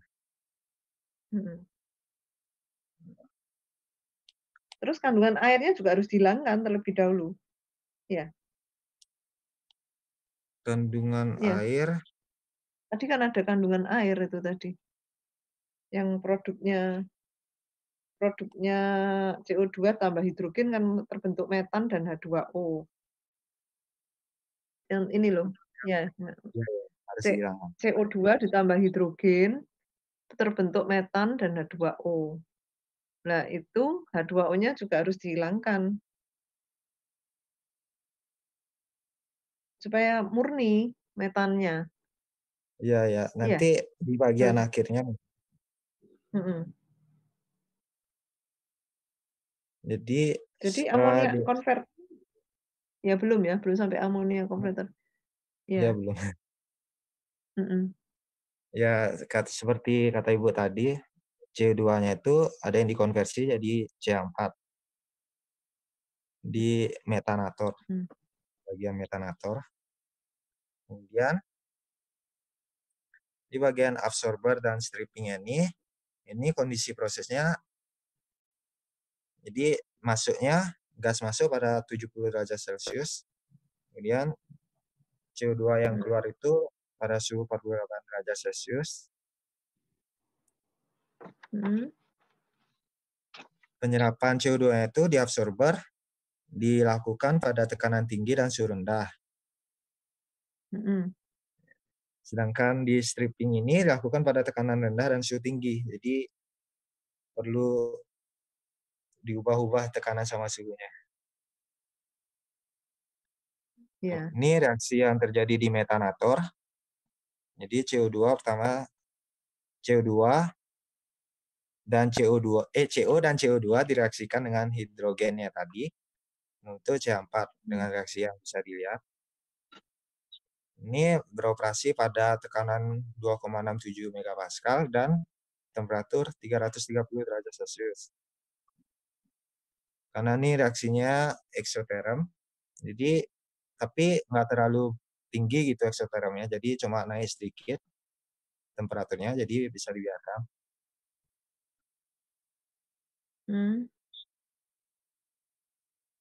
Nah, gas hasil keluarannya ini ada H2, sisa, N2 yang nggak bereaksi, dan CH4 yang terbentuk.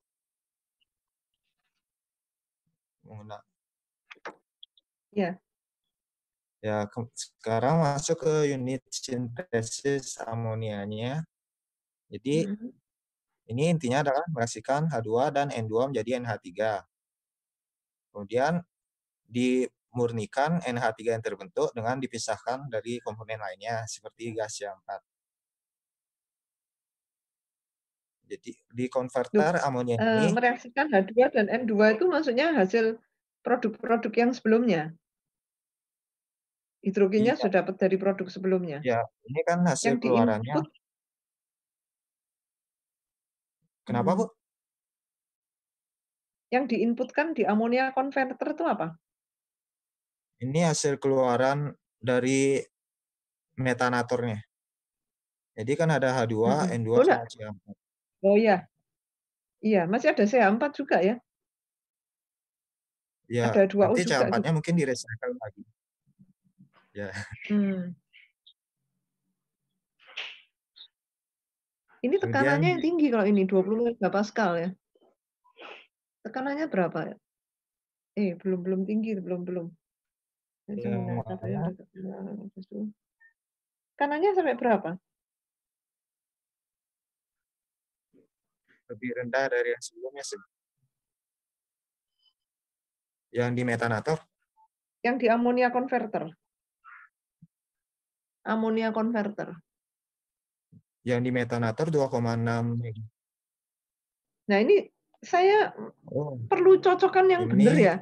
Dari tadi itu saya masih belum pas satuannya. Jadi ya. Nanti coba dicek kilogram per sentimeter persegi itu setara dengan apa. Karena ini ada yang satuannya megapascal, ada yang satunya bar. Nah, kan nggak bisa membandingkan. Ya.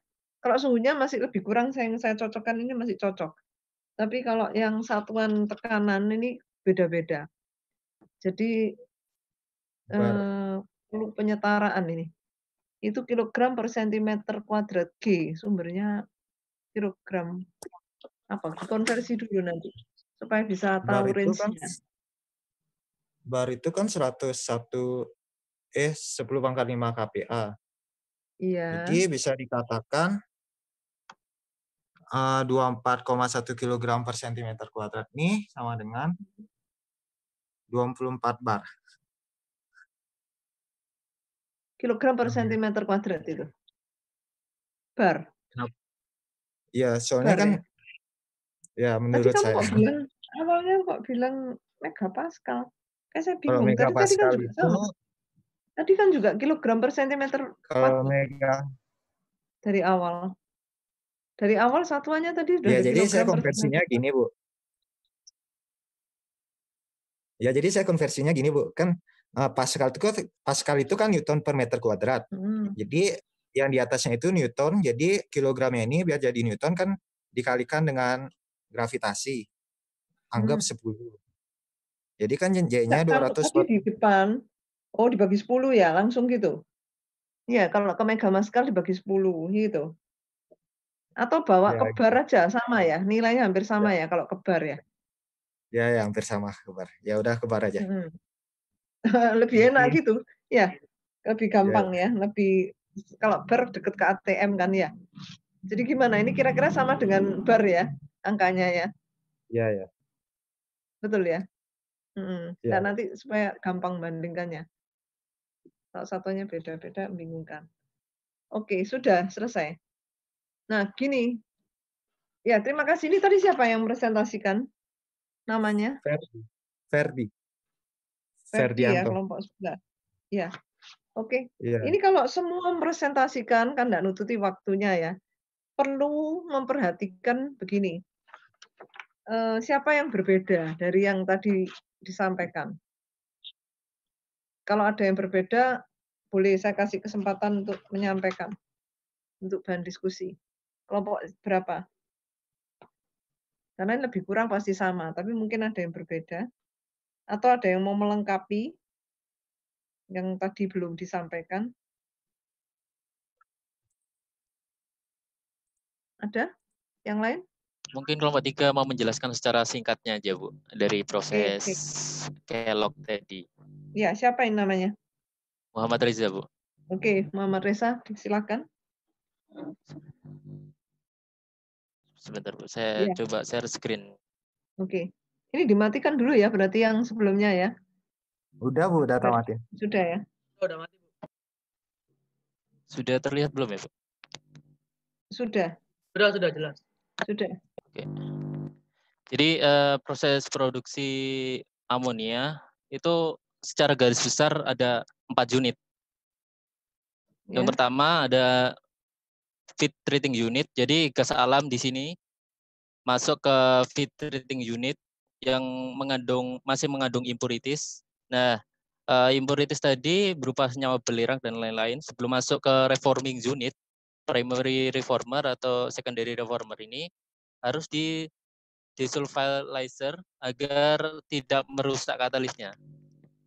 Oke. Nah, untuk menghilangkan itu kan harus masuk di sulfurizer, terus gas alam yang bebas dari sulfur ini selanjutnya dikirim ke reforming unit di sini, Bu.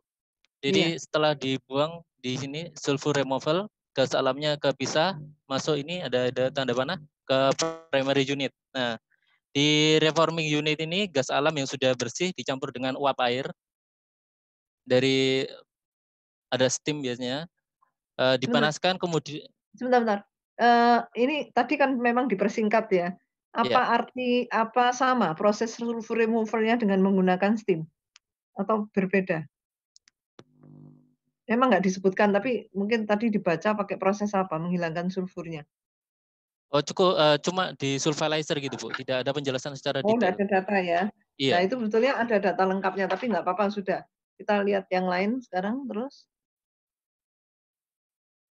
Direaksi di primary reformer, hasil reaksi yang berupa gas-gas hidrogen dan karbon dioksida. Kemudian hasil itu dikirim ke secondary reformer, dan di secondary reformer ini direaksikan dengan udara sehingga dihasilkan gas-gas berupa hidrogen, nitrogen, karbon dioksida. Nah, gas-gas hasil reaksi dikirim ke unit purifikasi, Bu, dan metanasi untuk dipisahkan gas karbon dioksidanya di metanator ini.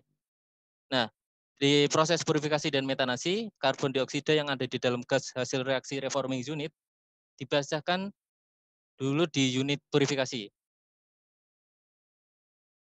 Karbon dioksida yang telah dipisahkan dikirim ke sebagai bahan baku pabrik urea.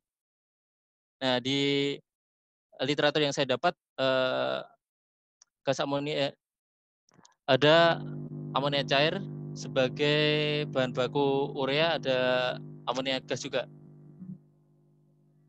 Oke. Sisa karbon dioksida yang terbawa dalam gas proses menimbulkan ada keracunan di merusak katalisatornya. Oleh karena itu sebelum gas proses dikirim ke unit seal dan refrigeration di sini di kondenser ini Kondensasi. terlebih dahulu masuk ke metanator ini untuk memisahkan CO2-nya. Nah, kemudian gas proses yang keluar dari metanator ini dengan perbandingan gas hidrogen dan nitrogen 3:1 ditekan dan dimampatkan mencapai tekanan yang diinginkan amonia converter agar terjadi reaksi pembentukan amonia tadi, Bu. Uap itu tadi masuk ke refrigerasi sehingga didapatkan amonia dalam fase cair. Nah, selanjutnya amonia fase cair ini bisa digunakan untuk pembuatan pupuk urea juga. Jadi ada dua, amonia gas dan amonia cair. Gitu, Bu. Oke, ini lebih ke arah global juga ya, karena tadi sebetulnya fokus di satu jenis amonia, tapi enggak apa-apa, ini kan macam-macam yang kalian dapat sumbernya, bisa di-share ya. Jadi kalau ini melengkapi hasil produk samping bisa dipakai untuk urea, gitu ya. Jadi setiap produk yang bisa dimanfaatkan bisa proses lanjutkan gitu. Iya. Ya. Iya. Enggak apa-apa, ini tadi tampilan yang berbeda, tapi sekarang kalau kembali fokus ke yang utama, harus paham, maksud saya di proses yang utama tadi pembuatan amonia, detailnya tadi sudah disampaikan, cuman yang disampaikan tuh betul-betul harus paham. Jadi misalnya reaksi-reaksinya ya, ini kan tadi di-skip ya reaksinya karena mungkin sama ya, reaksinya sama ya di primary Sama, reformer, Bu. secondary reformer kan sama, nggak disampaikan ulang, nggak apa-apa. Cuman nantinya kalau ada pertanyaan yang lebih, fokus, kalian bisa menjawab. Jadi misalnya gini, proses Kellogg ini sebetulnya bahan bakunya apa? Bisa dijawab pakai apa bahan bakunya yang masuk awal, yang dipakai natural gas gitu kan? Natural gas, iya. Natural gasnya apa kandungannya? Di sini ada enggak infonya atau tadi yang sebelumnya? Berapa persen metan misalnya gitu? Atau lengkap, berapa persen metan, sulfurnya berapa, bahkan ada yang Hg-nya ada, sehingga harus hilangkan merkurinya. Itu kalau yang mau teliti betul, dicek semua tuh yang mengganggu, yang nggak boleh ada. Nah ini ada enggak metannya, komposisi awalnya berapa persen?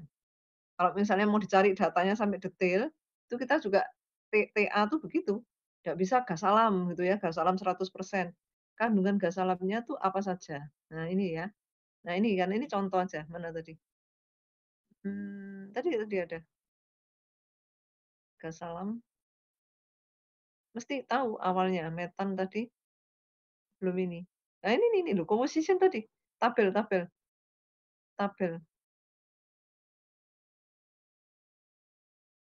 Nah, stop dulu. Nah ini komposisinya. CH4 83,1%, iya toh? Terus, nah, ini CO2-nya ini yang cukup signifikan diukur ya. Tapi sebetulnya other itu bisa ada yang lain-lain yang mungkin juga bisa mengganggu. Karena saya nemukan prosedur yang lain ada penghilangan Hg, tapi mungkin kecil tapi masih di treatment. Kalau di sini lebih penting CO2-nya. Jadi ini ya komposisi gas alam itu sudah ada kandungan nitrogen, tapi nitrogen kan gas inert, tidak dipermasalahkan. Ya itu dua komponen itu yang dipentingkan. Others-nya itu yang tidak ditunjukkan ya. Maksudnya wis kira-kira segitu. Terus tadi akhirnya kalau di sini produksinya 98% minimum. Ya kan ammonia specification. Ini sudah bagus, sudah tinggi. Ya, ada sedikit moisture ya. 2% mungkin ya. Kalau 98% berarti moisture-nya 2%. Nah, tadi penghilangan sulfur ya. Itu juga mungkin ada metode yang lain. Ada yang lain ya, enggak pakai steam gitu, mungkin kelompok yang lain bisa dapat cara yang berbeda. Misalnya di sini pakai ZNO tuh. Tapi Ya, itu jadi dalam bentuk H2S dulu, Bu. kalau yang saya nemu. Ya. Dalam bentuk H2S maksudnya RSH itu ya? Iya, jadi dari yang metana kan mengandung es, lalu direaksikan dulu dengan uap air, dia jadi H2S, jadi uap, baru nanti dikontakkan dengan katalis ZN. Nah, itu mungkin salah satu cara yang lain ya. Jadi yang tadi nemunya cuma pakai steam, tapi nanti ada prosedur yang lain lewat ZNO itu ya, jadi ZNS ya. ZNS. Ya, macam-macam ya. Ini oke ini ya. Jadi maksudnya enggak ada yang salah benar, ini semua kan ada sumbernya. Yang penting memahami sumbernya itu. Kemudian pada primary reforming ya. Primary reforming ini tujuannya mau mendapatkan apa? Hidrogen ya tujuannya ya. Betul enggak? Tapi di sini menghasilkan CO dan CO2. Nah, sebetulnya CO dan CO2-nya dikehendaki atau tidak? Tidak. Enggak, Bu. Tidak. Tapi kenapa kok ini hasil samping ya? Hasil samping dari pembentukan hidrogen ya? Ya. Jadi mau bentuk hidrogen, ada hasil samping CO dan CO2. Makanya di situ tetap dihilangkan. Ya. Terus yang mau dipakai terus sampai terakhir itu yang mau dipakai sebetulnya H2-nya ya. Iya, betul. H2-nya yang mau diambil. Ya, Bu. Sampai di amonia converter itu loh. Ya. Tapi tetap di sini ada CO itu juga diperlukan karena apa? Nanti kalau direaksikan dengan H2 itu kan terbentuk CH4 di metanatornya ya. CH4 kan bisa dipakai lagi recycle loh, ya. Bisa dipakai lagi recycle sehingga itu jadi bahan baku lagi gitu. Jadi hasil sampingnya hidrogen itu sebetulnya tidak dikehendaki CO dan CO2. Ya kan? Terus cara meremove-nya gimana? Cara meremove-nya? Jadi tujuannya primary, secondary reforming itu kan seolah seperti membentuk CO dan CO2. Tapi sebetulnya tujuannya masa itu? Tujuannya. Gimana? Tujuannya primary sama secondary reforming itu apa sih? Menghasilkan H2, Bu. Menghasilkan H2 ya. Tapi tidak bisa dihindari reaksinya itu menghasilkan CO dan CO2 kan gitu ya. Sehingga CO dan CO2 ini dimanfaatkan sekalian. Nanti kalau memang bisa bereaksi dengan hidrogen membentuk CH4, CH4-nya kan bisa dipakai lagi sebagai bahan baku, sebagai reaktan, gitu ya. Tapi H2O-nya harus dihilangkan kan ya. Nanti CH4-nya jadi nggak murni. Secara garis besar itu apa betul seperti itu kalian nangkapnya? Ya, Bu. Yang proses utamanya loh ya. Karena nanti dikembangkan ini bisa dipakai untuk yang urea mau apa yaitu modifikasi lanjut ya. Tapi yang utama jangan sampai begini ya, kalian secara prosedural bisa jawab. Saya seringkali lihat kalau diminta ujian kualitatif itu semua karena open textbook ya, bisa menjelaskan, mungkin juga hafal, lengkap. Tapi sebetulnya ngerti enggak tujuannya, kenapa ini direaksikan dengan ini ya.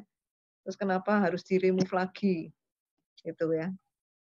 Nah, itu alasan itu harus tahu, termasuk suhu, tekanan enggak dihafalkan, tapi kenapa dinaik turunkan misalnya seperti itu. Tadi dasarnya kan di reaksi reversibelnya. Jadi ini maksudnya enggak pakai H2 dan N2 langsung, tapi bisa dapat macam-macam produk ya. Jadi termasuk produk CH4-nya ini hasil produk samping yang direaksikan lagi dengan H2 ketemu CH4. Ya, CH4-nya balik lagi sebagai reaktan. Mungkin seperti itu. Ada pertanyaan mungkin? Ini yang lain-lain sama atau beda? Masih ada yang berbeda lagi atau sudah sama? Sama, Bu. Ada yang berbeda? Sudah sama. Paling kelengkapannya ya, yang beda-beda ya. Jadi ada beda-beda yang reaksinya tidak ditulis sampai detail, konversi, panas reaksi ya. Kalau mau lengkap sampai itu. Panas reaksinya, exo atau endo, seperti itu. Ya, tekanannya perhatikan ya tadi ya, karena ada beberapa versi kalau saya lihat. Apakah sudah memenuhi yang tadi? Yang di grafik tadi, tekanannya berapa kok di grafik mula-mula itu? grafik mula-mula tadi berapa? Industri nitrogen. Terakhirnya berapa? Yang sintesis tadi grafiknya. Bentar. Saya masih ngecek belum share screen.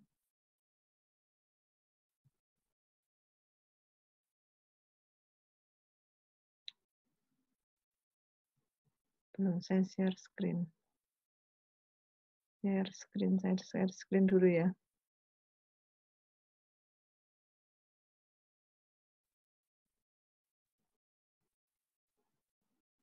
Kembali ke data percobaan tadi. Tadi yang di awal saya tanyakan, untuk mendapatkan yield yang tinggi, itu data percobaannya berapa? Sama atau tidak? Tadi tekanannya 100 megapascal, Bu. Nah itu dicocokkan. Bener enggak itu? Ini. Terakhirnya gimana? Pada saat pembentukan amonia itu tekanannya berapa yang dipakai? Proses sintesa amonianya berlangsung pada suhu berapa? Kalau di data saya 100 sampai 250 bar. Betul. Tekanannya 200 sampai 250, 100 sampai 250 bar, suhunya 250 sampai 500, 350 sampai 500. Sekitar di sini. Yang lain gimana?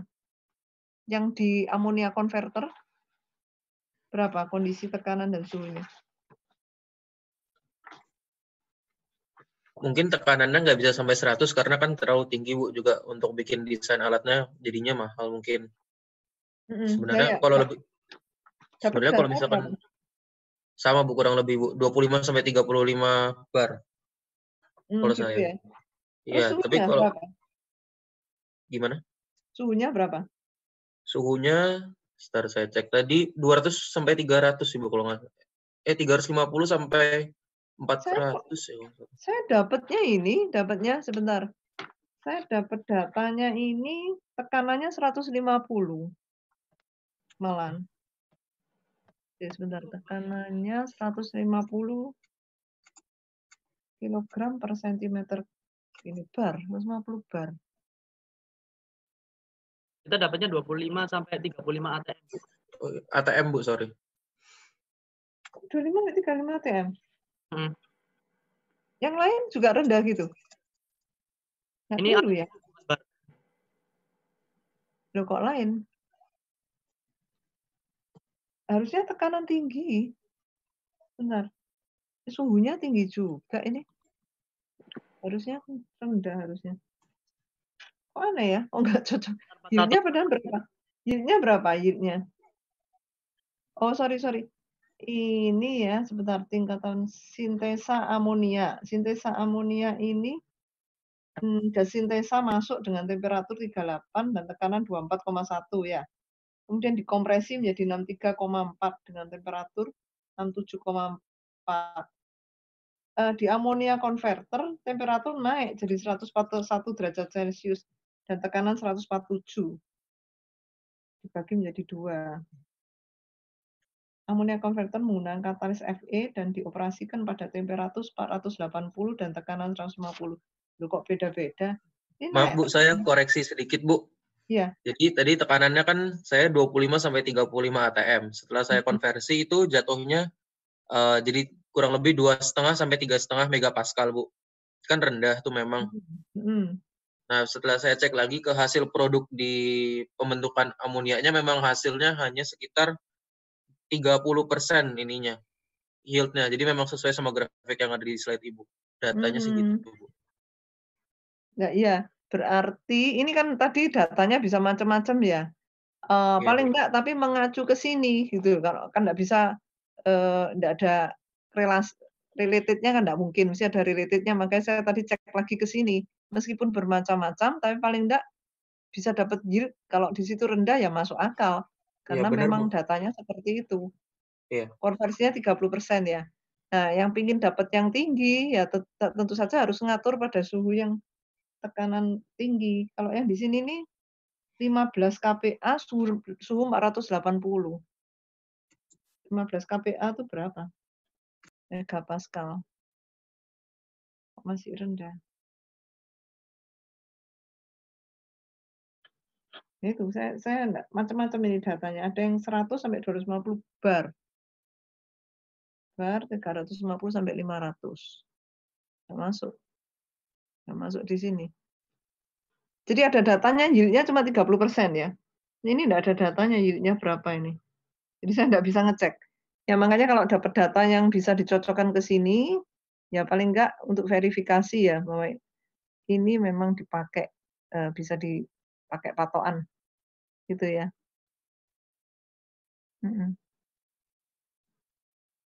Saya rasa untuk yang amonia dengan kalian explore lebih jauh, lebih paham kan daripada cuman bacain di Swift itu kan enggak lengkap ya. Jadi dengan saudara mencari informasi lebih detail, paling tidak tahu tujuan proses pembuatan amonia dari gas alam. Itu salah satu contoh. Ya. Untuk urea, ini karena waktunya sudah enggak nututi ya.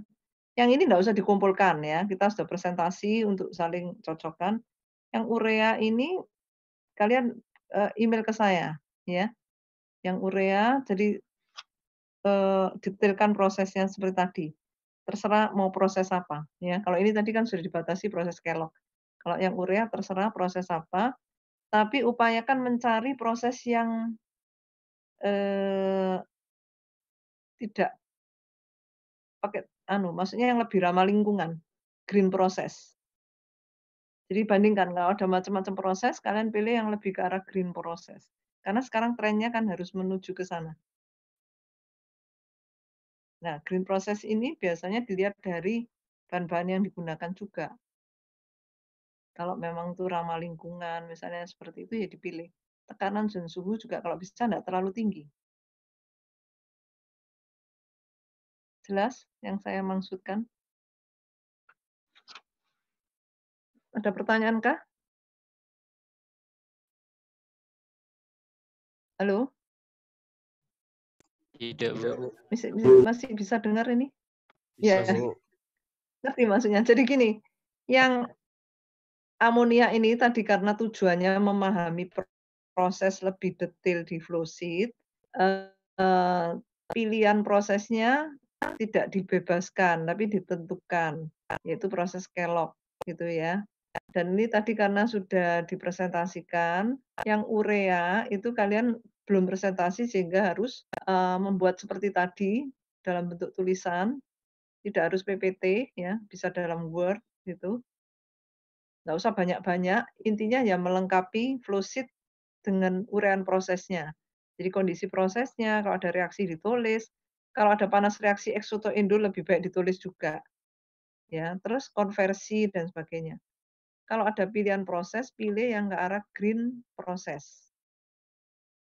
Jadi nanti kalau di TA itu juga biasanya ada pilihan seperti itu. Oh ini tekanan tinggi, suhu tinggi, pilih yang lebih rendah. Itu. Pasti ada lebih dari 1, 2 itu pasti ada. Ya, ada pilihan proses minimal 2.